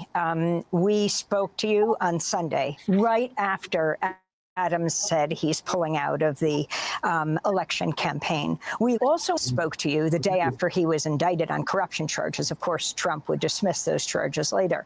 But I also wanted to ask you, on this day, Monday, that we broadcast this, apparently the Democratic leaders will be at the White House, Hakeem Jeffries, Minority Leader Chuck Schumer, meeting with Trump over the whole issue of the budget and whether the country is going to be shut down. I want to know which is more contentious, that meeting, Trump. And keep in mind, and then to prove your point even further, where they were selling slaves over there on Wall Street in New York. Exactly, Shabaka. Is he gonna do that? Hell no. He ain't said one damn thing he was gonna do for Black New Yorkers. Exactly. You see what I'm saying? And this dude is of Kamala Harris's class, as you told me, Brother Che. Like last night, if he wins, Black New Yorkers are done. Exactly. And he's with that Brahma class, right? Yep. Yeah. Because it's the Brahma, the Eta, and I forgot the other two, but the only thing I know he's either Eta or Brahmin. Okay, got you. Okay, and then there's the untouchables, which would be us. Yeah, he's not an untouchable one. He's not a Sudra. He's not a Sudra either. So he's an Idra. He's either an Idra or a Brahmin. He's got damn DEI hires. He'd be another damn DEI hire. Cash Patel, exactly. Brahmin, East Indian. Kamala Harris, Brahmin, East Indian. That part. And then on top of that, I wonder what Dada would have to say about this fool. Nobody fooled Big Daddy. Well, apparently his family was in Uganda when Idi Amin was alive. Huh. Oh, wait a minute. Okay, you just brought back a memory, Brother Chase, because when Dada, came to power, only 33, Shabaka, so let's see. So he was born after Edie went. Yeah, he was born right after, but his parents, I believe, they had moved from India to Uganda. Okay, and then Dada, he took all the wealth from them and put it off in the hands of Ugandans, is because I do know that his son, Idi Amin, has a son, who does YouTube videos, who was talking about that. Here comes the part about him. They're going to ask him how he got his name. Okay. Schumer and Hakeem Jeffries, or their meetings, Hakeem Jeffries and Schumer, with you. I was just watching Senator Van Hollen, who is really castigating his fellow Democrats who had not yet supported you. Many have, from corporate Democrats, conservative Democrats, on to progressives. But talk about that. Hakeem Jeffries and Chuck Schumer not having supported you yet, even though you are the Democratic primary candidate. And what is being said in these meetings? They keep saying they're talking to you? Yes, we have had a number of meetings, and I've appreciated the meetings because the focus of the meetings has been on the fact that New Yorkers are facing twin crises: authoritarianism from Washington, D.C., and an affordability crisis from the inside. And we often tend to separate these out. We think about democracy as an ideal that must be protected, but not that democracy also has to be able to deliver on the material needs of working people. And it was Fiorello LaGuardia that said, you cannot preach liberty to a starving land. You have to be able to deliver on both fronts. And to me, in these meetings, the focus has been how to do so. And I would say that the meeting that they will have with Donald Trump is going to be far more contentious than the ones that we've had. Ours have been focused on New Yorkers. Donald Trump is focused on himself and his donors. And so it is are you, time man, to Donnie. showcase the cost of the legislation that he has ushered through, what it would mean for New Yorkers' lives. I mean, I was at a hospital in the Bronx just a few days ago, speaking to 1199 members who were telling me that these cuts, they could decimate their ability to take care of New Yorkers in their toughest moments and in their best moments. And yet that is the agenda that Donald Trump is pursuing. And I continue to be hopeful and to be focused on the necessity of turning back that legislation, ensuring those cuts do not come to pass in the manner that they have been written. We're going to end where we intended to begin today before Eric Adams announced that he's dropping out, which became top news. And that is by you saying your name. Of course, your main opponent, Andrew Cuomo, continually mispronounces your name. I want you to respond to that. This is how he does it. I'm running against a man named Zoran Mandami. He's a socialist. If you can respond to that and tell us how you say it, your full name. Zohran Kwame Mamdani. And I think what has been offensive to me is not whether a New Yorker can say my name on their first attempt or their second. Is to deliberately mispronounce that name. And it is something whose meaning is not. It's not just about me. It's about how so many New Yorkers have to deal with this in their own workplace, in their own lives. I was at a mosque recently for Friday prayers, and I asked the uncles and the aunties there to raise their hands if they've ever had to deal with the basic indignity of having the name that they were given be butchered time and again with an intention of belittling them, and hand after hand after hand raised. And that shows me the ways in which so many have been overlooked at the very least. And our campaign, it's not a campaign to ensure that everyone can say my name. It's a campaign to ensure that each and every New Yorker is celebrated for the fullest version of themselves, who they actually are, and belonging to the fabric of this gorgeous mosaic, as David Dinkins once called it. And your middle name, Kwame, where it comes from? I was named by my father after Kwame Nkrumah, the first prime minister of Ghana. And it is a point of pride for me and a reflection of the fact that I would also be the first immigrant mayor of the city in generations. I was born in Kampala, Uganda, in East Africa. Moved here when I was 7. It's the city where I grew up, the city where I met my wife, the city where I got my citizenship, and hopefully the city I will be. Thanks for watching Democracy Now! On YouTube. Subscribe to the channel and turn on notifications to make sure. Sounds like he's trying to fool Big Daddy. I figured you get a kick out of that. Yeah, I figured you get a kick out of that, Shabaki. Yeah, you know, my closing statement here for tonight, y'all. Okay, see. Oh, damn. We still got topics, Shabaki. We still have topics. Oh, yeah. Okay. Okay, all righty. Okay. Putting them here in the logs. Okay, what's our next topic, Brother Che? Punk ass Charlie Kirk resolution. Oh, yeah, I stand corrected. That's right. Charlie Kirk. Yeah. May he rest in peace. Yeah. Okay, wait a minute. Oh, boy. Man, you could hear in the background, I'm going through all these log sheets, man. You know what I'm saying? Yeah. Okay.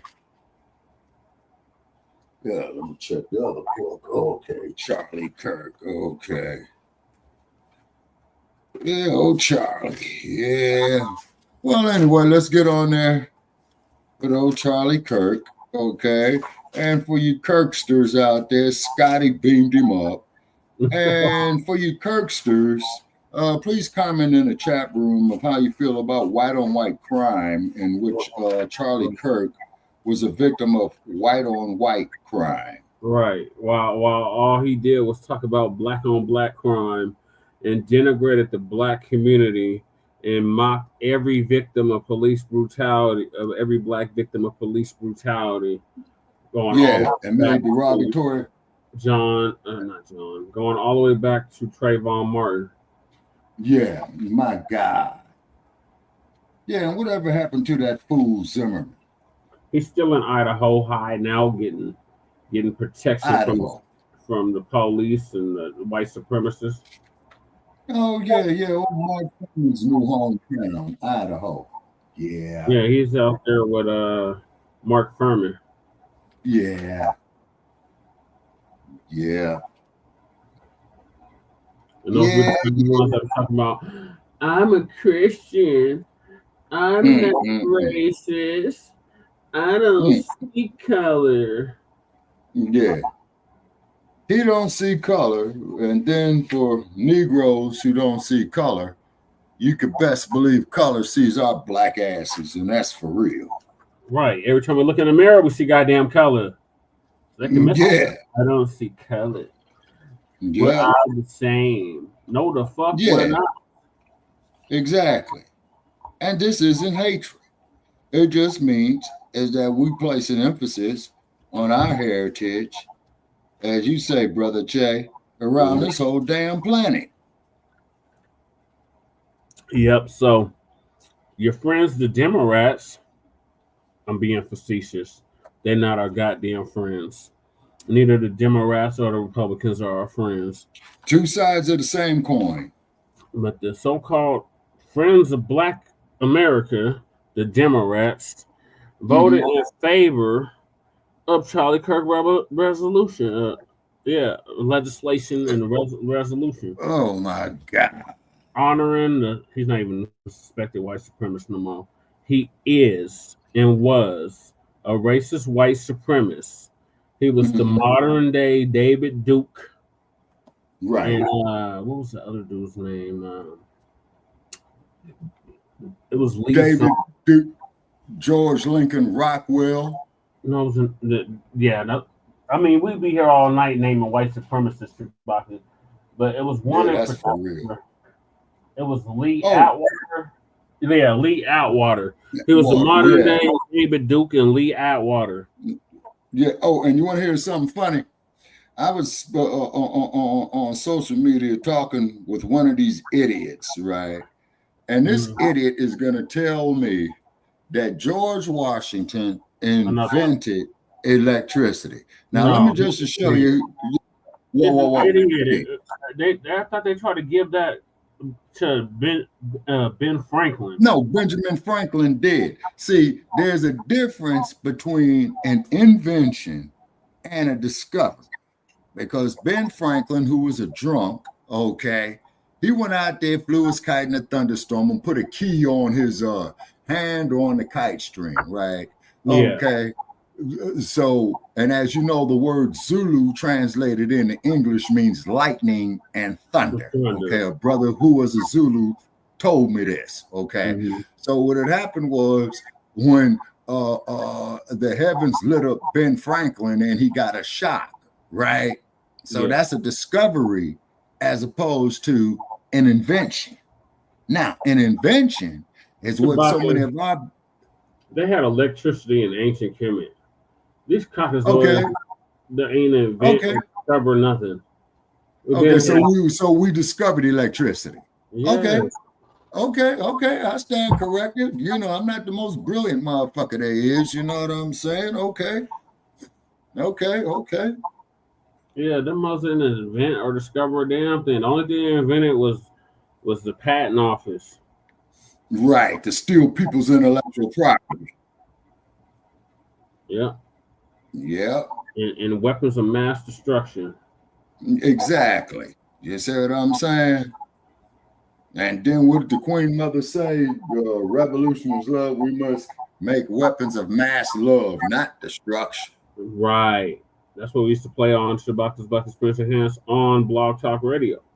Yes, sir. You know what I'm saying? And most definitely, Sister Assata, rest in power. So if your relatives are hearing us, y'all have our most deepest sympathies and concerns. But the Queen Mother's in a better place. You know, she did her job. They beat her. You see what I'm saying? And whatnot. I got saw photographs online with her with black eyes and stuff like that where they beat her. They put their fingers in her bullet wounds. They tortured her. Oh my God. Yeah. And then of course, I hate to say, of course, how should I say, I'm quite sure that indecent liberties were taken with her, if you know what I mean. Yes. You know? So rest well, Assata.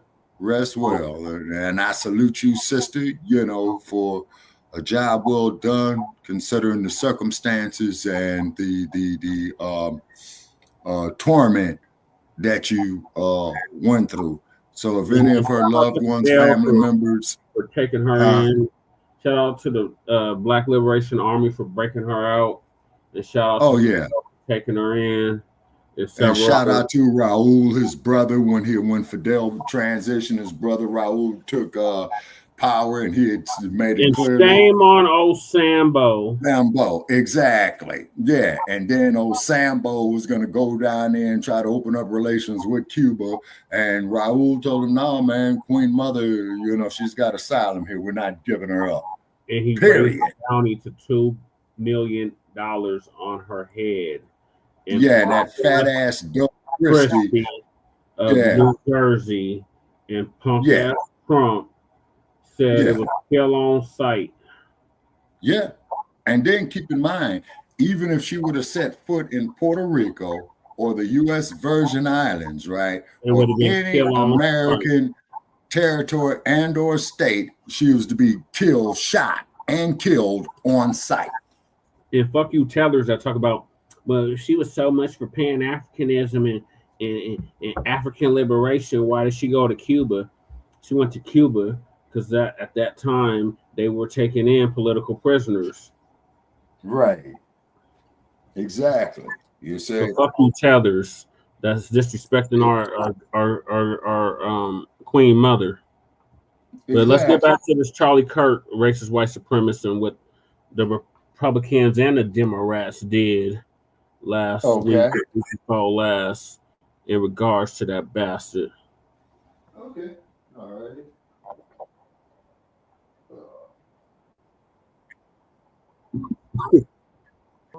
In an apparent targeted assassination at Utah Valley University last week, and he co-led this resolution here.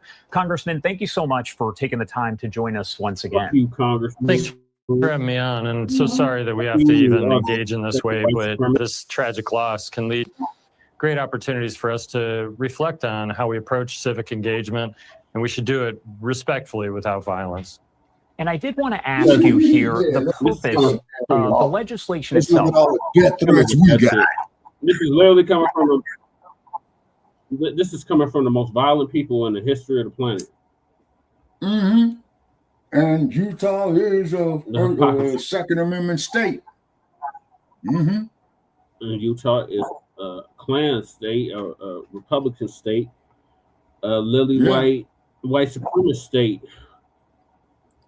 Yeah. Kind of going back a little bit before the House did vote on it today. What is the purpose of it? Is it simply symbolic, or is there more to it?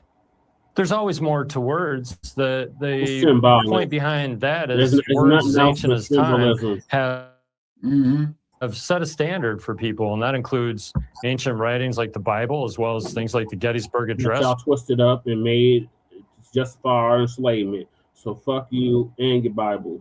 How about that? Okay. All right. The Emancipation Proclamation is these things set a standard for us, and we should try to live up to those standards. We are the United States of America. And Mormon country. Utah is Mormon country. That is the headquarters of the Church of Latter-day Saints. Mm-hmm. And then how is this bastard going to talk about that the respect each other? Emancipation We don't all Proclamation? share the same views. We are not monolithic in our viewpoints. But as we engage with one another, we can do so in a respectful fashion. And this terrible incident, this terrible tragedy is a reflection that just like look at all the foul shit they called me. Always got to. Yeah, look at all the foul Just like shit the they called bastard that you, they brother are Jay. honoring. Yeah, but just like the bastard he's honoring, Shabaka, they always got to find a way to crowbar us into some shit. We didn't have nothing to do with that motherfucker getting killed. It was your own people that killed him. Exactly.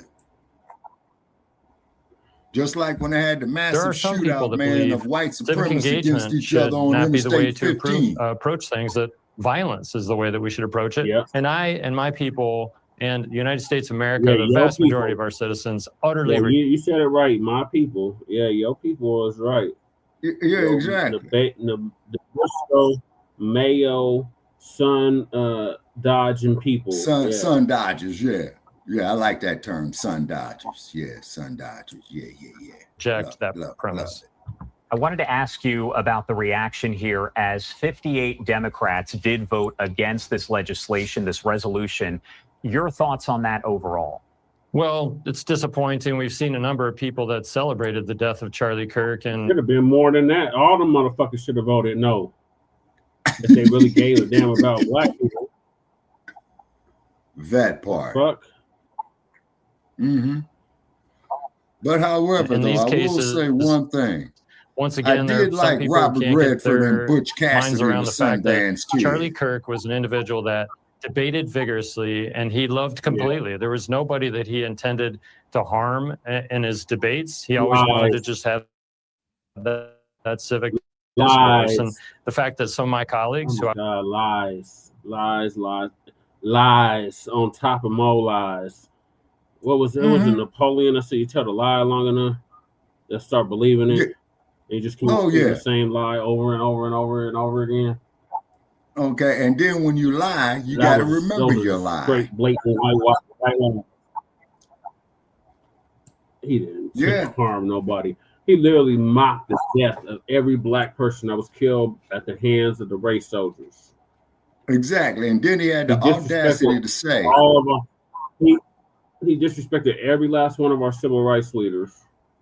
Yes, sir. And then had the damn audacity to say that we were better off during the Jim Crow era of 1940. And on that, Charlie Kirk, you may kiss my ass. And I want to make that perfectly clear, by the way. Right. I would count as associates, and I hope I can count them as friends as well, would vote against that. I think it's a reflection of their people and the fact that they don't approve of Charlie Kirk or his message. But fuck no, he's basically a fucking modern day David Duke. Why the hell will anybody with any kind of sense support some shit like that unless they're a white supremacist like you? Exactly. And then if I was to debate Charlie Kirk, I would have humiliated the vast majority of people on the House, because the first thing I would have told Charlie Kirk. That's why he only debated college students. Yeah, because I would have told Kirk that I was grown when he was a twitch in his daddy's pants. He would never debate somebody that actually knew what the hell they were talking about. Well, that is a fact. Yeah. Floor did vote in favor of this resolution. I'm proud of that fact that in the Senate and the House, we're able to pass a resolution honoring the life and legacy of Charlie Kirk and mourn with his widow, Erica, and those two children who now have no father of it. His life and legacy is denigrating black people. That's something to be honored. Exactly. And then the cold part is that when he was talking about what was his last line, he was crumb bumming on black President people. Donald Trump, Vice President J.D. Vance, they're going to be speaking at the service on right before he was about to bring up gang violence. Right before he was about to bring up gang violence in Chicago, he got pew pew. He got dumped on. Okay. Yep.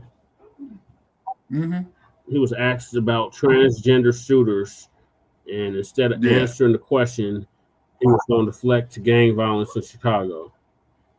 Exactly. And then keep in mind is that talk about gang violence. Keep in mind, Chicago was the home of Al Capone for many, many years. Yeah, many Do we have to Italian mention the mobs. St. Valentine's Day massacre? They might have to, Shabaka. All they do is everything they do is murder, death, and destruction. That's all they do. Yeah. And it's the same motherfucker talking about we need to not have violence. We need to not respond to violence. Everything that you responded in since you came out the caves has been violence. Exactly. You see? Sunday there at State Farm Stadium in Arizona. What does that say about Charlie Kirk's impact on politics overall? At 31 years old, that man did more than most people can ever hope to do. What the fuck did he do? He was a podcaster? What did he do? What did he do? They act like he was feeding the homeless. They act like he was feeding the poor or something. Like he was like a Mother Teresa or something. Yeah. What the fuck? What did he do?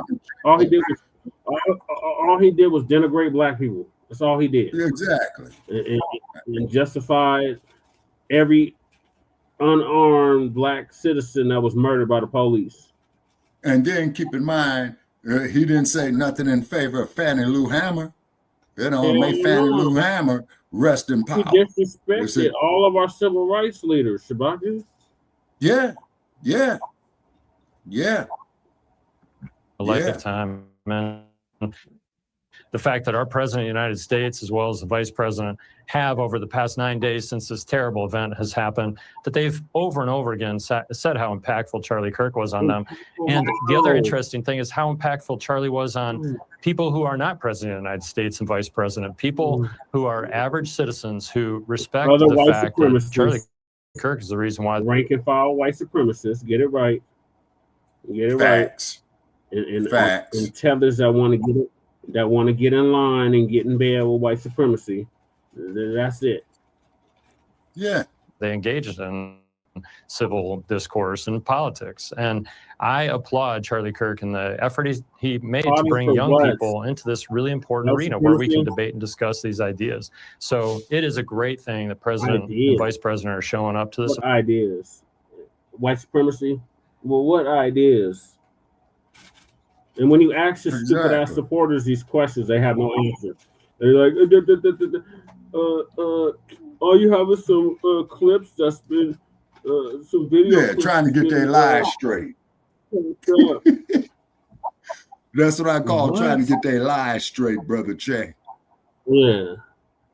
I'm like, how? Well, he was a Christian. So was the Ku Klux Klan. Exactly. The fuck are you talking about? But I'll be there as well. I'm not as notable as those two, but I'm grateful with my parts of my family to be there to honor the life and legacy of this outstanding young person, Charlie Kirk. I'd say you're pretty notable. You've joined us, quite a few times. Good news that you will be there. You're not speaking, correct? You said? No. I'm not notable like that. And I did want to ask you as well about how exactly you plan to carry on that legacy, how you want to make sure that Charlie Kirk is remembered. We should live boldly, we should debate vigorously, and we should love completely. And I intend in my heart and mind to carry that forward.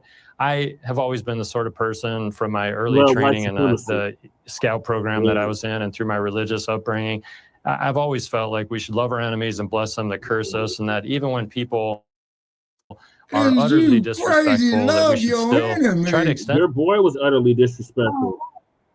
Yeah. Your boy was utterly disrespectful. The fuck is you talking about? And he went out Charlie his way Kirk, to be disrespectful. Yeah, and then had the damn audacity to say that we should go back to the lifestyles of the 1940s, saying that black people were better under segregation and Jim Crowism. I guess that's when America was great, Shabaka. Yeah, so I'm quite sure that Dr. King is whooping his ass. That humanity is. And I'm praying to God that the greatest heavyweight champion of all time is using him for a sparring partner. Shabaka, he's not where they're at. Well, he's where his father is at. Oh, Satan. Downstairs. Yeah, that's what I'm saying. Downstairs. Yeah. It's just like his father. All he did was speak nothing but lies. There's no truth in him. Lies. That's all he speaks. Appreciate it with just civic discourse, let alone outright Christian principles. And so I embrace those sort of things and will continue to gaze in my heart. And through that, I intend to set an example. I'm not trying to tell anybody how they should live their life, but y'all always trying to tell us how we should live our lives, who we should honor, who we shouldn't honor, and all that shit. Fuck out of here. Yeah, exactly. Yeah, exactly. By example, for my family as well as my constituents, that we should work together on these things. Working together, we can accomplish anything. On that same note here, before I let you go, any message that you do want to get across to the American people who are watching, whether they are Republican, Democrat, somewhere in between? Other white supremacists. Charlie Kirk is now transcending a remarkable 31-year life. He leaves behind remarkable 31-year life of denigrating black people and upholding racism and white supremacy. That's exactly it. That's all. Yeah. Under the guise of Christianity. Right on Mac 285. Yeah. Millions of people that not only followed him before, but many new ones that are following him now. And he, to me, leaves a legacy of the fight for freedom of speech, a constitutional privilege that is embraced by the United States of America. Freedom of speech. Queen Mother. Freedom of speech. Freedom of speech. Exactly. Freedom of and then when the Queen Mother was doing it, you all called her a terrorist. If they choose to vote against this, they got it twisted, Shabaka. They think freedom of speech means they can just say whatever racist, vile shit, and they ain't gonna have no consequences or repercussions for saying it. Right. And then as soon as we go up there and say something in retaliation of that, oh, you guys are black terrorists and all this old shit, you know? And the only thing we was trying to do is build up our community. No, Jimbo Clyburn. I 9 times out of 10, I say 99.9% of the time I disagree with Clyburn. But this 0.1% of the time, I agree with him. He said, what did Clyburn say? I will never vote to honor Charlie Kirk's legacy. Well, that's resurrection of the mental dead right there.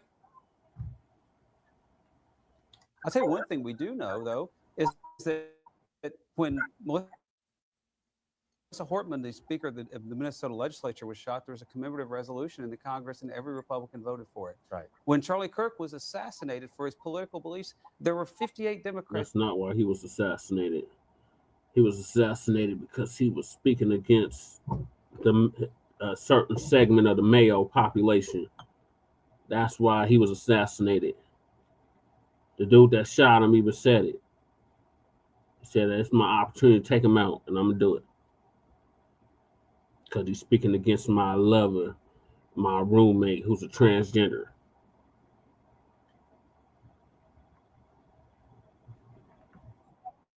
Who would not vote for a resolution to honor him. So and I was one of them. Why do you think it was? I don't mind honoring anybody's life. I've got a problem with their legacy. And I know what the legacy of Kirk was. When I turn on my TV and I see someone telling me what an awful person Martin Luther King Jr. was.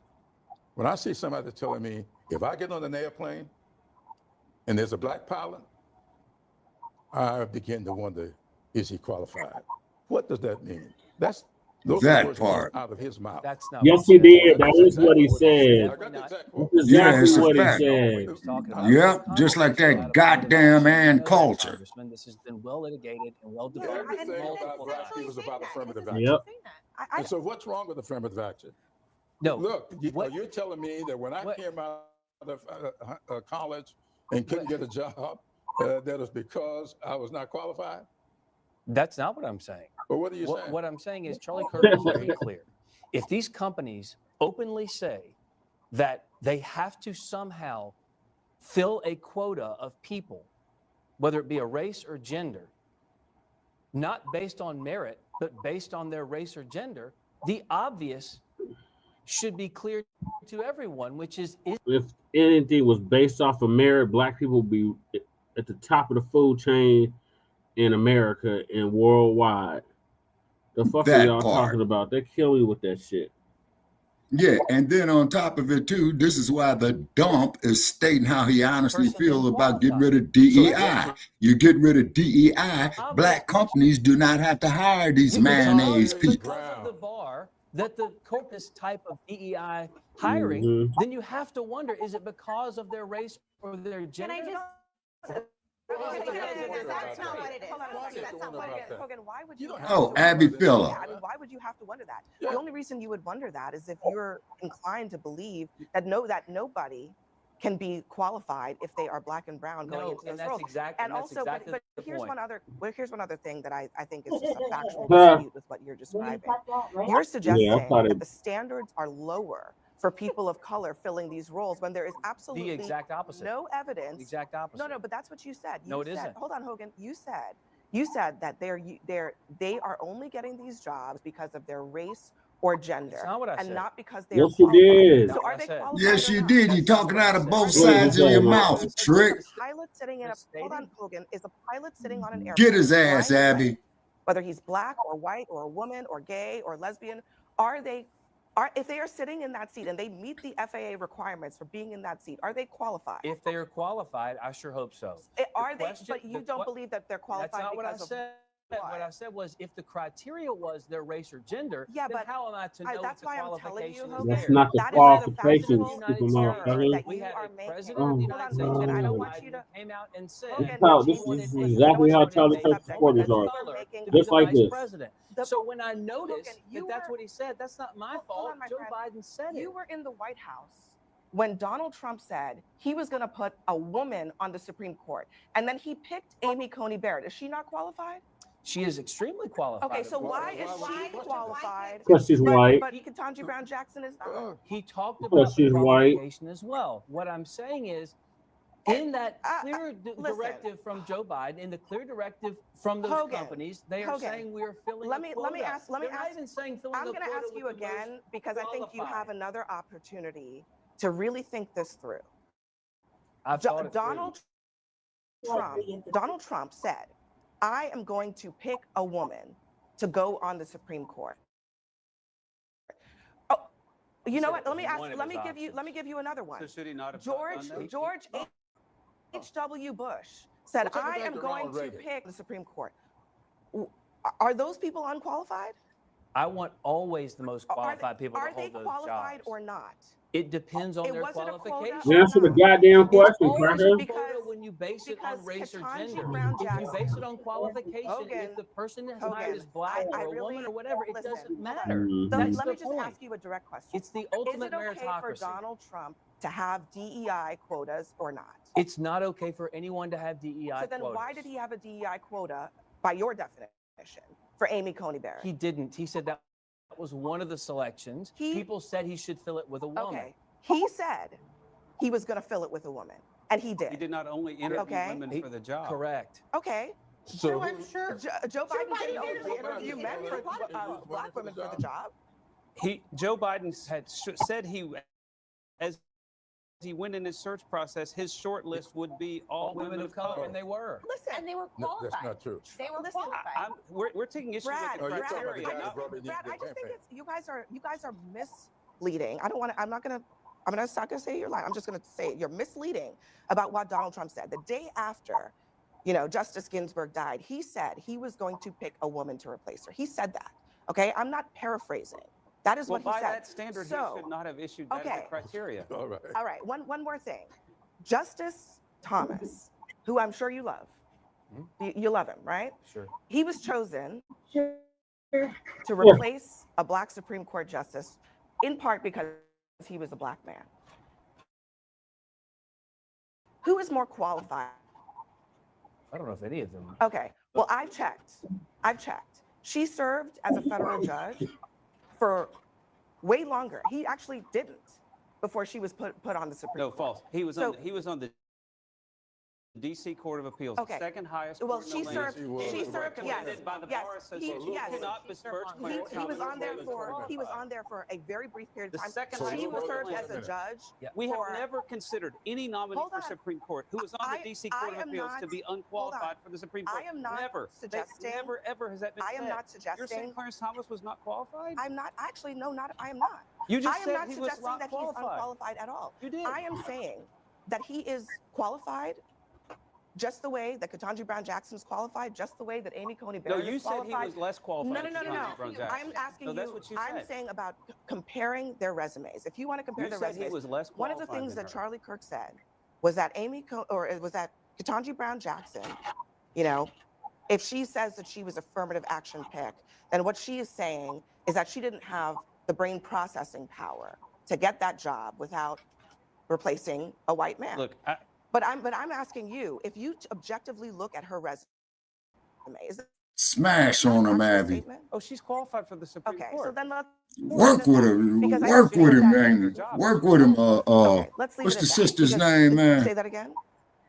That's what he said. Yeah. But Ketanji, was it? Abby Phillips. Yeah. Person there. I want to go back. This all started I got- when we were talking about I got 12 whether of or his not quotes right here. Charlie Kirk's life. And Congressman, I respect you. You are a living legend. I deeply respect your motives. However, I think that Let this the is a question of congressman whether we finish, man. You honor double people speaking out of who your give their mouth life to and the public crack of your service. I don't funky know if he's ass. on everything, but he gave his life to public service. I'll let you have the Let me last have- word on this. Go ahead. But let me just say this. His life is one thing, his legacy is another. Now, I honor everybody's life. But when you tell me that was a versatile hire, when you tell me you're going to give thought to whether or not a black pilot is qualified, something else is going on in your head, and that's a legacy that I will never vote to honor. So if they're taking legacy off and just honor his life, you got legacy. And you remember what that stinking ass broad Ann Coulter did, right, Brother Che? Legacy. Yep. Yeah, the whole cockpit crew was black, the pilot, the co-pilot, and the navigator. And she says they wasn't qualified, and all those women were highly decorated combat veterans. Yeah. Yep. Shit, hell, they'll be the main ones I want to fly the goddamn plane if I'm gonna get on the motherfucker. You know what I'm saying? And it's wrong to do that. And so if they choose to vote against this, to shut the government, everybody in America can see what happens with it. The second vote we took here was also the right thing to do. We passed a resolution to honor the life and legacy of Charlie Kirk, my late friend, the friend of so many in this chamber. And we called out political violence in America. In fact, I want to read with you the final line of this resolution because I think it's something that the American people are eager to hear. It says this quote, "The House of Representatives calls upon all Americans to debate, uphold American values, and respect one another as fellow Americans." Sadly, a number of Democrats could not bring themselves to vote for that. You know, we have to let everybody make their own judgments about that. I just think that the resolution and the clean short-term CR were the right things to do today. I think it does right by the American people, right by our system, and white supremacy. It does right. It does right by white supremacy, Mike Johnson. Yeah. And I think everybody will recognize that. I'll just say this. The ball is in Chuck Schumer's court. I hope he does the right thing. I hope he does not choose to shut the government down and inflict pain unnecessarily on the American people. I hope that they will vote on this clean short-term CR so that we can continue the work to get our appropriations done. I'll take a couple questions. Yes, sir. Will you consider meeting with Schumer and Jeffries before October 1st? Shut down?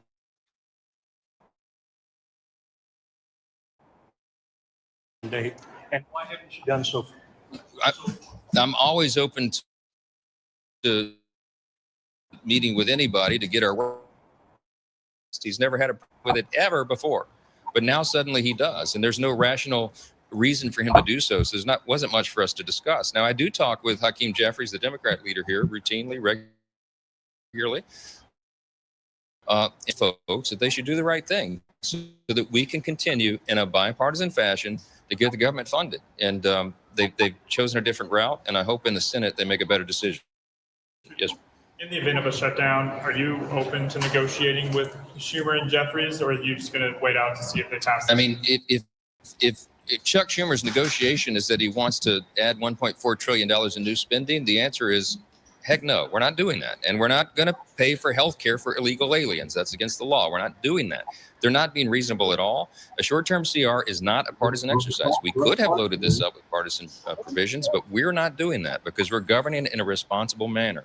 I hope Chuck Schumer and the Democrats in the Senate will do the same. So we'll see. There was some talk about maybe the House leaving after today until after October 1st, the deadline. Do you plan to bring the House back next week, later, if the Senate doesn't pass this? We haven't made final decisions on that.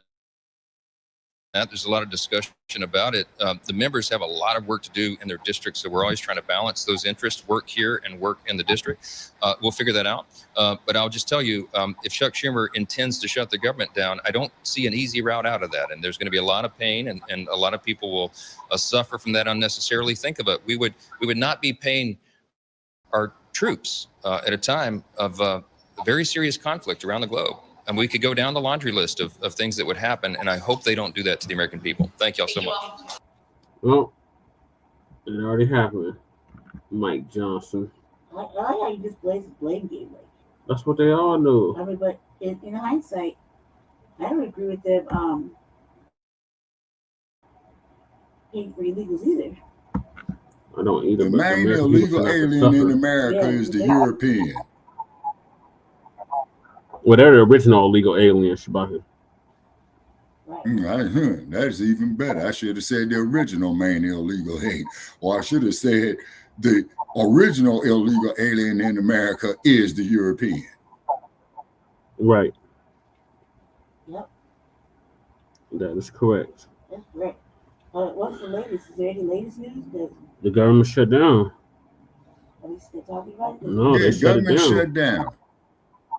Today was the government deadline. Shut down. They shut down the government. And all you dumpsters out there who voted for that idiot, I hope you're happy now. Yeah. All right, so getting back to this white on white crime, I guess I'll play Professor Black Truth again. Professor Black Truth did an awesome. Do you think there's going to be more white on white crime since the government shut down? Mm-hmm. That's what I think too.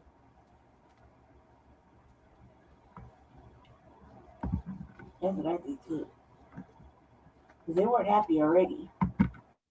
And then the poor whites are going to feel it. Mm-hmm. And again, they only have themselves to family and fellow soldiers. I'm the professor, and this is the moment of truth.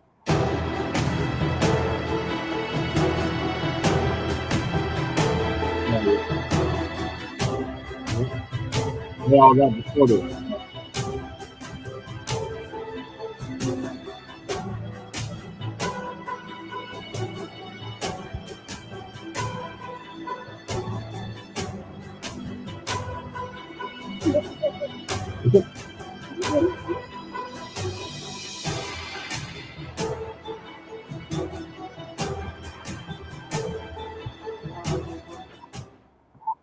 Yes, it has happened again and again.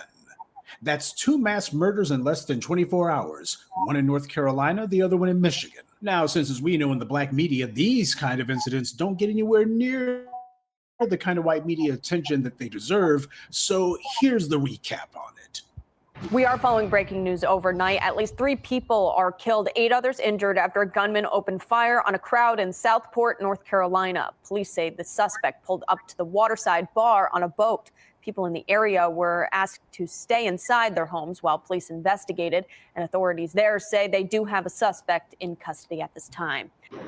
Michael, we are here in Grand Blanc Township, Michigan. That is about an hour northwest of Detroit. We are here because around 10:25 this morning, officers got a call that a man, 40-year-old Thomas Jacob Sanford of Burton, which is just the town over, ran his truck into the front of the Church of Jesus Christ of Latter-day Saints. After he rammed his truck into the front of the church, he opened fire at the hundreds of people who were there for service. Police did confirm that 10 people were shot, 2 people have died, 7 people are in stable condition, 1 is in critical at the moment.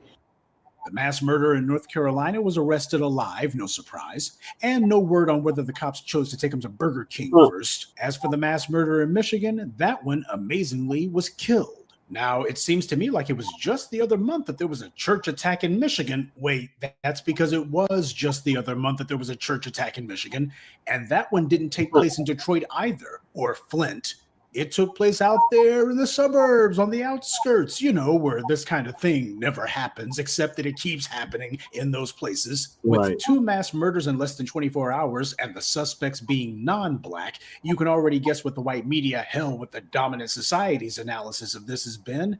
It's all a mental health concern. That's what they're all saying. Mental health. Oh, state mental health funding got cut. It's mental health. I tell you, it's so stressful out there. When the shooter's Black, on the other hand, it doesn't matter how poor he is, how much stress he's under. He's just a violent Negro. You know how those people are. But on the other hand, when the suspect is not Black, it's always mental illness. Surely there must be something wrong with him. A sentiment that we never hear at any other time. And what's the death in Carolina on Saturday night was 3 dead, 5 injured. And the one in Michigan yesterday, 4 dead, 8 injured. And body counts matter because when a gangbanger in Chicago shoots someone, it's Black people out of control. On the other hand, when it's someone from the dominant society who kills 3 people and injures 8, suddenly it's unfathomable why they just can't reckon it. The world is simply going crazy. This stuff happens twice in less than 24 hours. That's not crazy. That's just a normal day. And yet it's treated as crazy and insane because that's how racial narratives work. It's never based on the crime. It's always based on the color of the perpetrator. Times like this, one has to wonder, where is the wit and wisdom of Charlie Kirk at? He and his followers to go ahead and comfort us all with the knowledge that Black on Black crime, etc., or white people are being hunted down by Black people nationwide, except Charlie Kirk was also killed by a white man, and his followers and online fans are angry at Black people because of that. Why? Because they saw him as the champion of a racialist myth that they just loved. It tickled them no end, and his death served as an inconvenient reminder that all of those anti-Black narratives and talking points and tropes that he pushed and made a lot of money pushing were false from the very beginning. They never existed. This society gives itself permission to sweep these daily massacres, the real ones, under the rug. It only pulls out its phony, insincere concern if there's some Black person to go after. Then they can treat the matter as a criminal justice issue. And what they've done is, to in effect, give these mass murderers a license to kill. These psychos understand full well exactly how the white media's racialist narratives work. They know that no matter how many school children that they slaughter in elementary school, no matter how many innocent people they kill in a movie theater, no matter how many innocent church goers that month. Now, in these 2 cases from the last couple of days, both of these killers are apparently military veterans. That's one you can expect. They don't know, was this their time in the service? Was it just because of what they had seen if they had been under fire? Or why is it there more money and time and resources being devoted to veteran services? Well, for the folks in the white media who might want to pull out that talking point, don't expect to get much support from the orange man. Trump's already been on the internet saying that this was an attack on Christians, even though the individuals who did it were Christians themselves, or at the very least, they definitely weren't Muslims. The mass murderer in North Carolina reportedly filed numerous lawsuits against the city. Now, the white media like to report on that, and it's all part of their humanizing these animals that they like to do. It's a matter of make these killers out to be human beings. Don't forget they're human beings, and the guy was in the military, and no doubt his neighbors and co-workers thought the world of him. That's what they're doing here. He filed numerous lawsuits with the city. Oh, if only somebody had paid attention to him. Spin that they want to put on it. And as for the other mass murderer in Michigan, he's dead now, so I guess it doesn't matter if he had any lawsuits pending or not. But the truth of the matter happens to be, if this guy did, what the hell's that got to do with anything? He should be told, well, whatever the issue is, you need to cope with it. It's a hard life, etc., etc. But just like everyone else in the dominant society, this Michigan killer had been socialized that when he has a grievance, real or imaginary, the world is supposed to move for him. Something's supposed to happen. And the same thing with that mass murderer in North Carolina. He filed his numerous lawsuits. As far as he was concerned, if he couldn't get justice in the courts, justice being if he didn't get the outcome he wanted, well, then he was going to take out his anger on the entire town. They would be made to pay one way or the other. For the last couple of weeks, this country's been getting some undeniable examples of why it's so dangerous and deadly to buy into the anti-Black narratives peddled by people like Charlie Kirk. He was the one running around saying that Black people were hunting down and killing white people for sport. Meanwhile, he hate man, and the other two mass murders that followed were not carried out by Black people at all. These two gerbils that have been in the news, they wounded and killed more people in 24 hours than were killed and wounded during the entire 3-day weekend in Chicago. That's not an exaggeration. That's not hyperbole. That's a cold, hard fact. Of course, the per capita incompetence will have trouble with that because it's actual math. There's no real point in waiting for information about either of these creeps' criminal past to be brought to light. Besides, things being what they are, it won't be long at all until there's some other mass murderer from the same background who does the same thing. And by the way, you notice that I haven't even bothered to speculate on whether or not either of these two mass murderers has the usual anti-Black rantings and ravings, whether or not one of these guys or both of them happen to be the usual anti-Black racist who, because they couldn't get their hands on some Black people to kill, they just decided that anyone would do. We've certainly seen that one enough times, haven't we? So if it turns out that these guys had some sort of manifesto, as the white media will call it, to try to make them sound like they're learned and educated when it's just a bunch of rantings and ravings, is anyone going to be surprised at all if something like that gets unearthed? Of course not.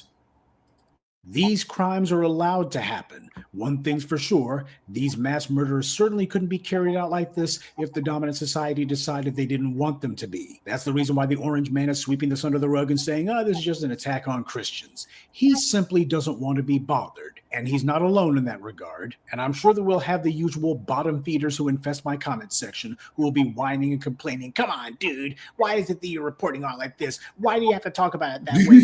You're politicizing a mass murder. You can't do that. That's so wrong. That's so immoral. Really? Charlie Kirk himself said it was absolutely necessary to politicize the murder of that Ukrainian woman.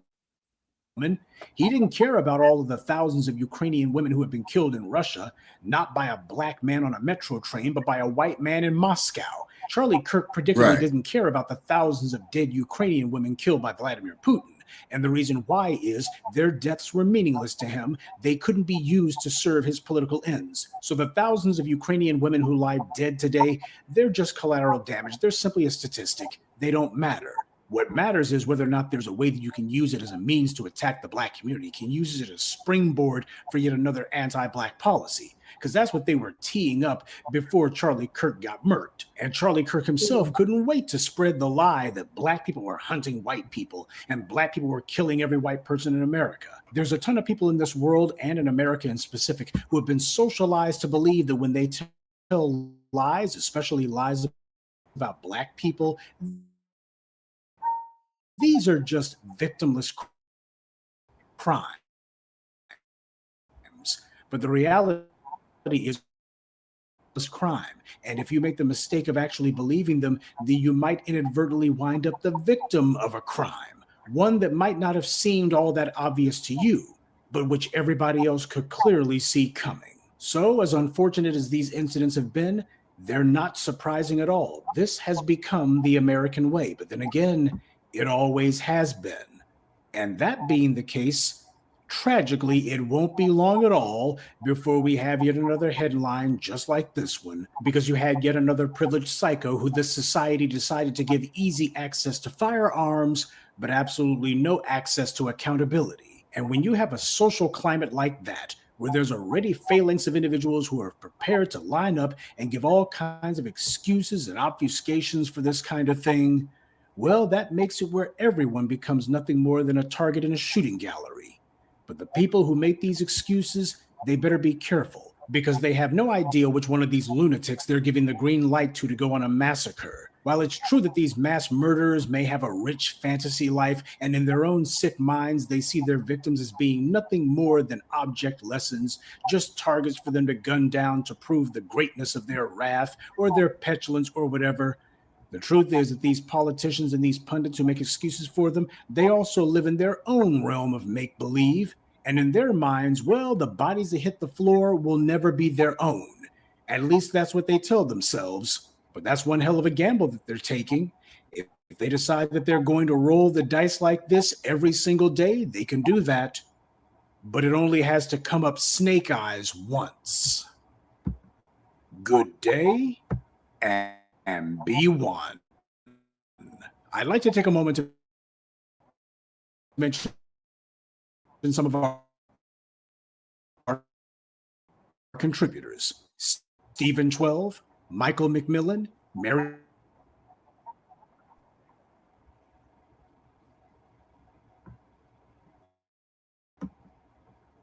Shabaka, are you still there? Yes, I'm still here. Yes, the ones. Yeah, I'm still here. What are your thoughts on the Mayo crime that is happening all over the country? Charlie Kirk's unaliving. Yeah, okay. Well, hate to say this, but the outrage? Where's the outrage from the white community on this? Yeah, that's a damn good question. You know what I'm saying? And not on top of that, where is the rage? But Brother Che, but not only where is the rage, okay, but how come, they're not talking about the white on white crime? You see what I mean? They always want to mention black on black crime, but they don't want to mention nothing about the white on white crime or the white on black crime. Yeah. See, you see what I mean? In my opinion. They said, what about the white on black crime through the race soldiers, the slave patrollers? Right. And as we know, is that the police are policy enforcers. Policy of racism and white supremacy. Exactly. And as we stated before, is that they evolved from slave catchers. Mm-hmm. Correct. So where's the outrage from the Charlie Kirk supporters? Yeah. They sitting up there with egg on their face. That's why. They sitting up there looking stupid.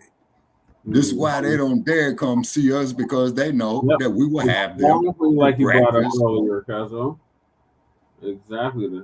The hypocrisy is so real with these people. They hate to have the mirror and put in front of their face. Yeah, exactly, Jay Militant. You know what I'm saying?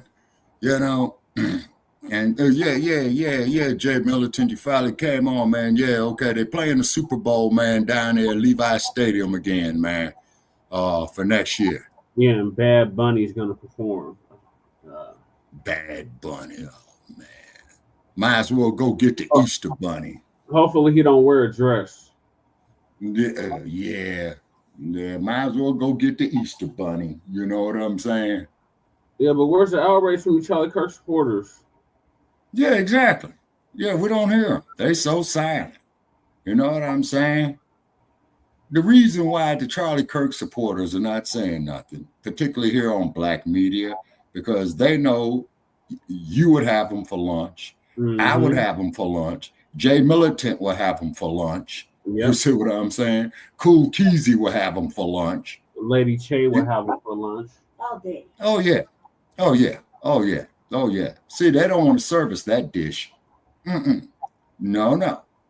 But the simple fact is that they were just been proving our points. Okay. So do better, white people. Do better, white community. Shame on you, white community. What's wrong with y'all? What's wrong with you? And Jay Militant says we've been missing his lives, man. He's been tearing their ass up. Right on, Jay Militant. I haven't been missing them. I've been watching them. I listen to the back. Well, and my service has been down, Jay. You know what I mean? Because I'm having some problems, man, keeping this platform up, So I'm doing the best I can. Hopefully things will turn around for me in the next couple of weeks. He said you and Mac and Twin have been missing this lives. I heard this shit. I listened to Not the back. you, Shabaka. Oh. He said Shabaka, Mac, and Twin have been missing his lives. Okay, so Jay Militant says he still got him up. Okay, Jay, I'm gonna go by and check him out, man. Yeah, he been going in. He been going in all Yeah. over. Okay, Jay says he still got him up. And that's on YouTube, right, Jay? Yep. Just go to What's Cracking TV with Jay Militant. The link is in the description. Okay. All right. Documentary. Yeah, we started on that racist white supremacy documentary you shared with me. Yeah. Okay. And then also too, I got to get with V40 on Twitter as well too, because V40 has been up there on Twitter. Yeah, so we're gonna head to your neck of the woods next, Shabaka. The Shy. No, your current neck of the woods, Sin City. Oh, Sin City. Okay. What's up in this sinful place, man? What did I miss? Well, the tourism is down. Oh, yes, sir. The tourism. The tourism is down. The prices out here, to stay in these places, is going up and up and up. You see what I'm saying? Which means I'm gonna send you the documentary, Shabaka. It's about the white supremacists, the neo-Nazis. Oh Lord, yeah, them clowns, yeah. And old Musk, he goes out there and gives the old Nazi salute, And they're gonna lie and say he didn't do that, or that's not what that was. Yeah, that is like somebody pissing on your head telling you it's rain. Right. That's ridiculous. Gonna piss on somebody's head and tell them it's rain. My. And shit on them and tell them it's snow. Yeah, exactly. Yeah, we can't make this up, Black family. We just can't make it up. All right, so Uncle Phil, I believe, is going to give us an update on what's happening in Las Vegas. Oh, okay. And then I'm going to call it a night after Uncle Phil.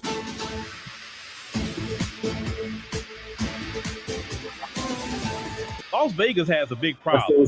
Tourism to Las Vegas have plummeted to record lows. Why has it plummeted to record lows? Is because the Trump administration has been not only, none of us support illegal immigration, but he has been on this anti-foreigner kick.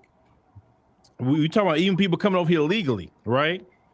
Tourism is a big part of income to any country, including the United States.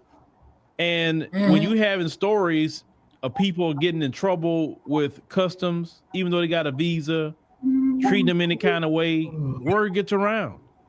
And when word gets around, say, yeah, I'm cool on the United States, I'll go somewhere else. And that's what people have been doing. Places like Las Vegas will get a lot of tourists.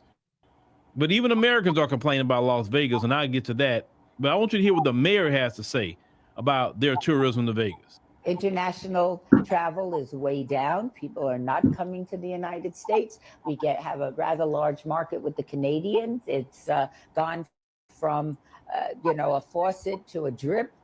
Same thing in Mexico. We have a number of very high rollers that come in from Mexico that aren't so keen on coming in right now. And that seems to be the prevailing attitude internationally. Also, the economy is constricting and people are a little more wary of spending their disposable dollars when there's tremendous uncertainty in the economy. So I think that's hurting us as well. And the third thing, and we hear this a lot, where when I was growing up, Las Vegas was a great value. I mean, you could have a 49-cent breakfast at any of the hotels and 99-cent shrimp cocktail. Rooms were cheap, food was cheap. Just come, have a good time, gamble. And that's how we started maybe in the our late success. 2000s. To the top. The last time I was there was that cheap. Resorts. And I understand these are business decisions that the mayor, can't second guess. But I think they're, it's becoming less affordable to come to Las Vegas and have a good time, where every night that you were here on a long weekend, you saw a different show. Now they're seeing one show because they're so expensive. The buffets that, the 99-cent buffet. When I was in college, I worked at the Sands as a sun brunch. I think it was $2.99 for all you could eat at the Sands sun brunch. Yeah, I remember that doesn't those. exist anymore. But people are No, feeling that they they're getting bounced the nickel wrecking and ball dime, off the and they're not sands. getting value for their dollar. I hope that those in charge they sure of did. tourism in our community, throughout the community, are going to re-examine some of these business decisions and see if we can't make it more affordable for people to come in and have a good time. And that's all we want. That's your mayor, right? Have a good time, spend their money, go home. Come back in 6 months. One of the biggest problems about tourism to Vegas now is that it's too expensive. It is literally priced out. Out the regular man and the regular woman, paying for parking, ridiculous price food. Yep. Now that's where they're getting you at, because see, they always used to have free parking at these hotels. Now they charge you for it. Like Las Vegas was never supposed to be expensive, because spending your machines or all the things that you're doing over there. The artists aren't doing as many shows. That's a lot of reasons why Americans have stopped going to Las Vegas. Okay, Shabaka, I sent you that. Americans have chilled out on a lot of it. Okay. The economy is tight right now in the United States. So that's another reason. So why would you overpay for something? And you can't even set up there and be offended no more by the Las y'all Vegas sign sign. too much. But I can't really control, what y'all set your prices at. But Yeah, they need to mother really just drop told me their that. prices if they want people to Yeah. come back. Because why would No, somebody all I go remember over was there Mark Van when they can go maybe somewhere else and not spend as much money? Yes, people like to take vacation, but people not robbing their money. It's enough they're gonna go gamble. And let me tell you something: Las Vegas could crumble too. It could. Now the Quickly. woman says that a lot of Canadians will go to Vegas. Yep, Now there it they're is not right even there. coming. Well, because the way Trump is acting. I That's took why this they're one not from the coming. Las Vegas sign. Supposed to go through all that. Yeah. Cool. This Facebook took it. That page. Yeah, Trump they don't want you is so vending silly at that he's all at hurting the that income Las of the United Vegas States, sign. but he don't care. He don't care. As long as his money good, he do not care whatsoever. Yeah. But Las Vegas need to drop those prices. And anybody drop paying the for price parking, of parking should auto be free. insurance in this If they're a damn hotel place. guest, it should be free. Period. Y'all just trying to nickel and dime people everywhere you go. Charge for this, a charge for that, a charge for this, a charge for that. Like, Landmark. my Lord. They ain't bounced the wrecking ball off of that yet. You know what I'm saying? Like the majority of people I in this damn near country are watched them rich. build that They're not. building. There are a lot of people are middle class, some low income, and so that's where the majority of your money gonna come from. You need to cater to the middle class and lower income. Sure, you can have your high roller spots, that's fine, but Yeah, that's Las Vegas Boulevard right there. You always need to cater to the middle class. Turn Las Period. Vegas into California. Just be affordable for families. That's And trust the me, families will problem. be faithful to you. But you heard the how much they used to pay when she was younger? Yeah, people would be in Vegas all day if they was getting that. But them days are long gone. Long gone, Uncle Phil. Long gone. They used to have penny slot machines here. They don't have those no more. They don't have no more penny Damn, they got slot rid of the machines penny in none slot of these machines? casinos. Yeah. Wow. So it's all dollars and up. $1, $5. Pretty much. Yeah, Yeah. dollars. Yeah, it's dollars, Yeah. $5, and $10. Some of them are even going to $2.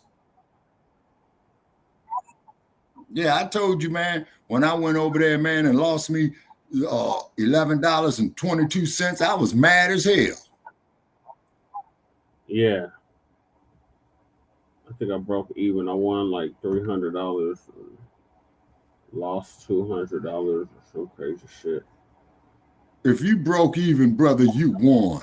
Okay. Yeah. Yeah. And they used to give you free drinks.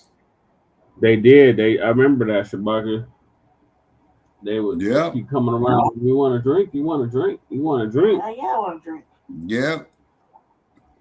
Oh, do they still have the mugs with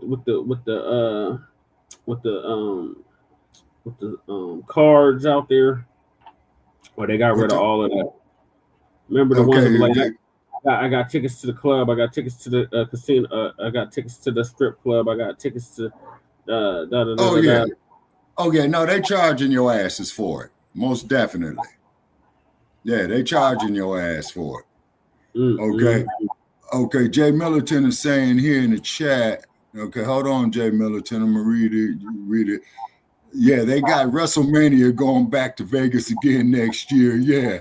And the tickets are ridiculous this year. People were paying between $40,000 and $80,000 a seat. Yeah. Hello to the no. Yeah. They out there rabbit ass noise. Exactly. Those are more than the Super Bowl tickets. Hell no. Yeah, exactly. And then you used to be able to apply online to go up there and work for DraftKings, and only openings they got for DraftKings are in New York, New Jersey. Wow. Yeah. You know, I got relatives that work for the DraftKings that's been with them for a few years, and they do all their work off their computers. Wish the hell I can get that job. Right. All right. Well, we're going to end it here, Shabaka, because it's getting super late. It's 1 a.m. here. It's October the 1st, which is let's see, what do they call that? The fiscal quarter. Yeah. So this is the start of the last fiscal quarter for 2025. You know what I mean? And what have you. Donald Duck, well, the dump is the dump, as in human shit, you know. And for all you idiots that went out there and voted for him, I guess you dump bunnies feel real stupid, as well as you should. You know what I'm saying? We was damned if we do, damned if we don't. What was the alternative? Kamala? Yeah, exactly. You say, and then you got these, how should we say, your Uncle Tim Scotts and what have you. And there was a brother that did a live feed on social media where Uncle Tim Scott was sitting up there skinning and grinning, looking like buckwheat and stymie. And the brother went on and told him that he wasn't shit. You know what I'm saying? Yeah. I shared the video for him. You know, I told him, right? And you sitting up there talking about, we need to go out there and vote. They still got a herpes outbreak. Oh my God. What?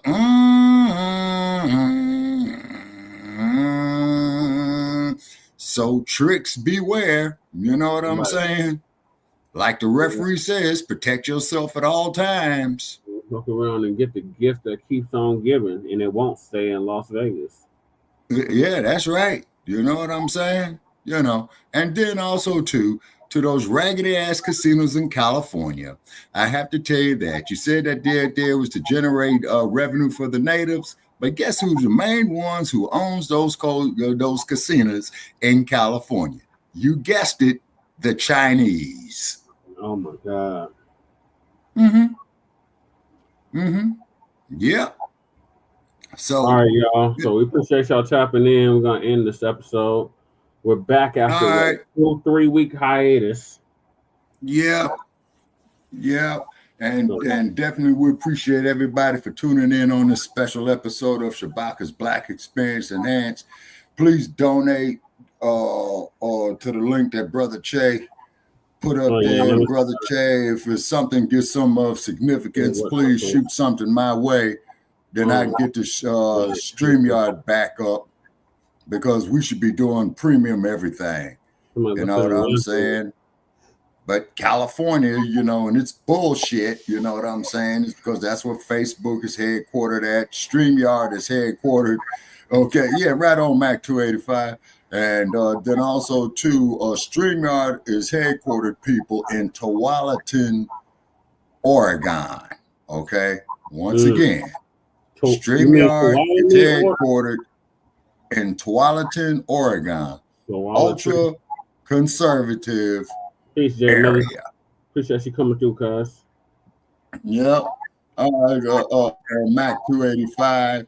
And then Jay Militant, yeah, you know, keep us posted, man, on the Super Bowl being played there up there at Levi Stadium. Yeah, for sure. Yeah, you say. And I wonder if they're gonna let Beyonce go up there and do a repeat of her show up there. You know what I'm saying? Yeah, I doubt it, Shabaka. They have Bad Bunny performing.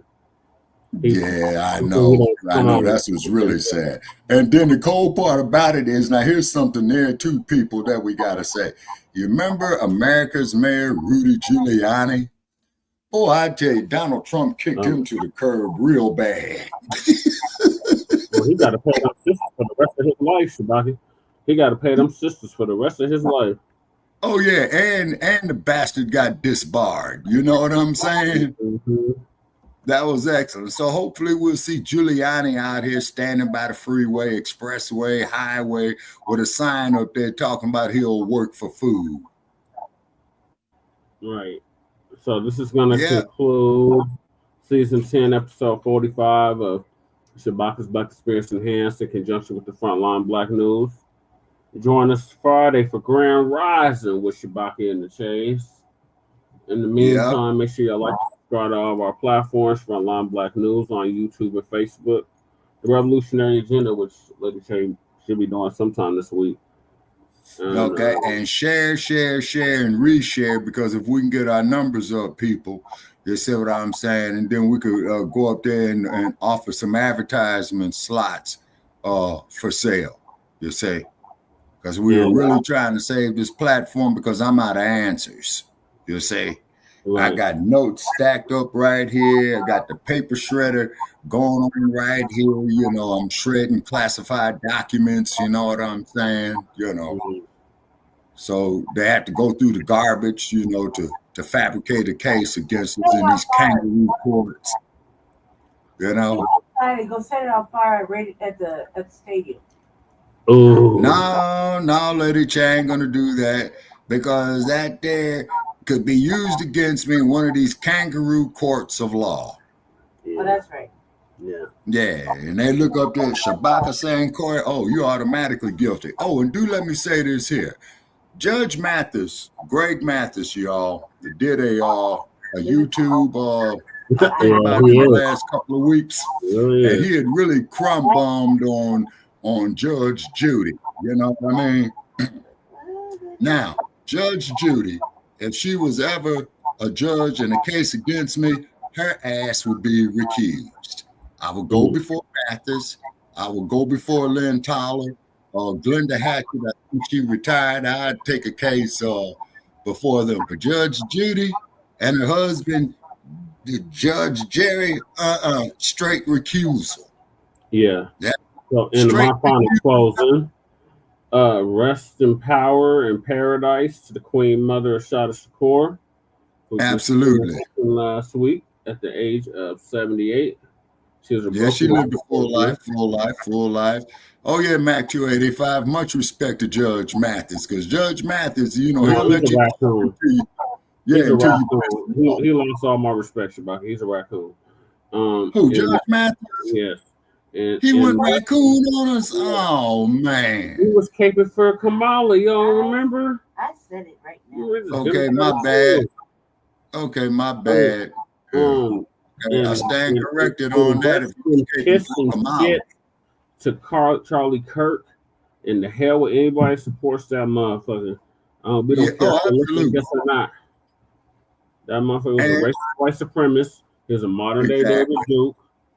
And if you don't understand that, then everything else that you think you understand will only confuse you. And all night, human activity. Which Yeah, is and economic, may the spirit education, and may the entertainment, and may the labor, law, politics, religion, sex, and war. and may the spirit of Oh, Muhammad Judge Ali. Joe Brown. Yeah, Judge Joe Brown is cooning too. Oh yeah, yep. And then may the spirit of Muhammad Ali pound Charlie Kirk for the rest of eternity. They're not in the same They're not in the place. same place, Shabaka. Well, you got a point on that. Yeah. They're not in the same place. It's all good, Mac 285. All right, y'all. So appreciate y'all tapping in. We'll see y'all on Friday for Grand Rising with Shabaka in the Chase. Yeah, and please hit that donation app to Brother Che, because I'm asking Brother Che to send me some money so I can keep this platform up right there and bring it back bigger and stronger, because we got a lot of time invested in this, and I'm more closer to my death than my birth. I would like to have a little bit of fun before I go out. You know what I'm saying? Yeah. Whatnot. Yeah. So, and Kamala Harris, please do not run for governor of California, Kamala. You know what I'm saying? Gruesome Newsom, you belong in jail too. To the state of California, I am so glad I'm no longer a resident of you clowns. You know what I'm saying? Yeah. I really am. Because you want to charge a motherfucker out there $25 for a driver's license for 4 years. Out here in the great state of Nevada, I think I paid like $14 and my license is good for the next 7 years. And within 7 years, I won't be able to drive anyway. You know what I'm saying? You'll still be driving, Shabaka. You ain't going nowhere. Who knows? Maybe I'll go in a Google car. You know what I'm saying? Not the Google cars. Oh, man, they got them out here, man. And I passed by the Google car and I saw a dude driving a Google car. I said, hey, man, why are you driving a Google car? Ain't that piece of junk self-sufficient? Well, we're doing a maintenance check on it, sir. And I'm saying, yeah, right. Don't get in no Google cars. Right. And I'm sure Jay Milliton will have fun with me on that, because I saw, man, I never forget when last time I was in Frisco, man, saw Google cars. My question is, if the Google car crash into you, who do you sue? Google. Elon. Google. Oh, you get to sue Stinky Bird for that? Oh, yeah? Look, one of them hit somebody and killed someone. Google. You have to sue Google. It's a Google car. Well, it's actually owned by Meta, right? So, right? Google owned by Meta? No, Google is owned by, if you ever come to Las Vegas, there's this dude out here, and his slogan is, if you're in a wreck and need a check, give him a call. I don't remember who it is. Somebody's getting that. Somebody's getting that letter. Yeah. All right. So we're gonna bid you a farewell, Shabaka, from the Mount incoming illegal migrant flooded city in a sundown town known as Aurora, Colorado. All right. Okay. Y'all take care and have a nice night or good morning to y'all. It is October the 1st. So guess what, people? That's getting ready to happen. Tax time. Get all your deductions while you can. You know what I'm saying? Because that dumpster boy is going to be getting in everybody's pocket, man, by April the 15th. You know what I'm saying? Yeah. So, but then it's leak time, Joe Biden, and thank Joe Biden with his no good ass. You know what I'm saying? That don't want people being gig drivers. They want you to be an employee for DoorDash. They want you to be an employee for Uber. So thank Joe Biden, you know what I'm saying, for killing, self-employment. You know what I'm saying? Yep. Okay. All right, ladies and gentlemen, I'm bidding y'all a good night, good morning, or whatever what the hell it is from Sin City. Come on, 7-Eleven. Clack, clack. I'm out. Peace. The National Guard will be out on the streets of D.C. this morning. They're joining residents and police in an attempt to cut down on crime. Ron Talley is live at police headquarters with the latest. Good morning, Ron. Good morning, Daria. If anyone thought that this latest crackdown on crime by Chief Larry Salisbury was short-lived, they can think again. It continues en masse. 15 more arrests yesterday in one raid alone. 2 weeks ago, Chief Salisbury promised to move his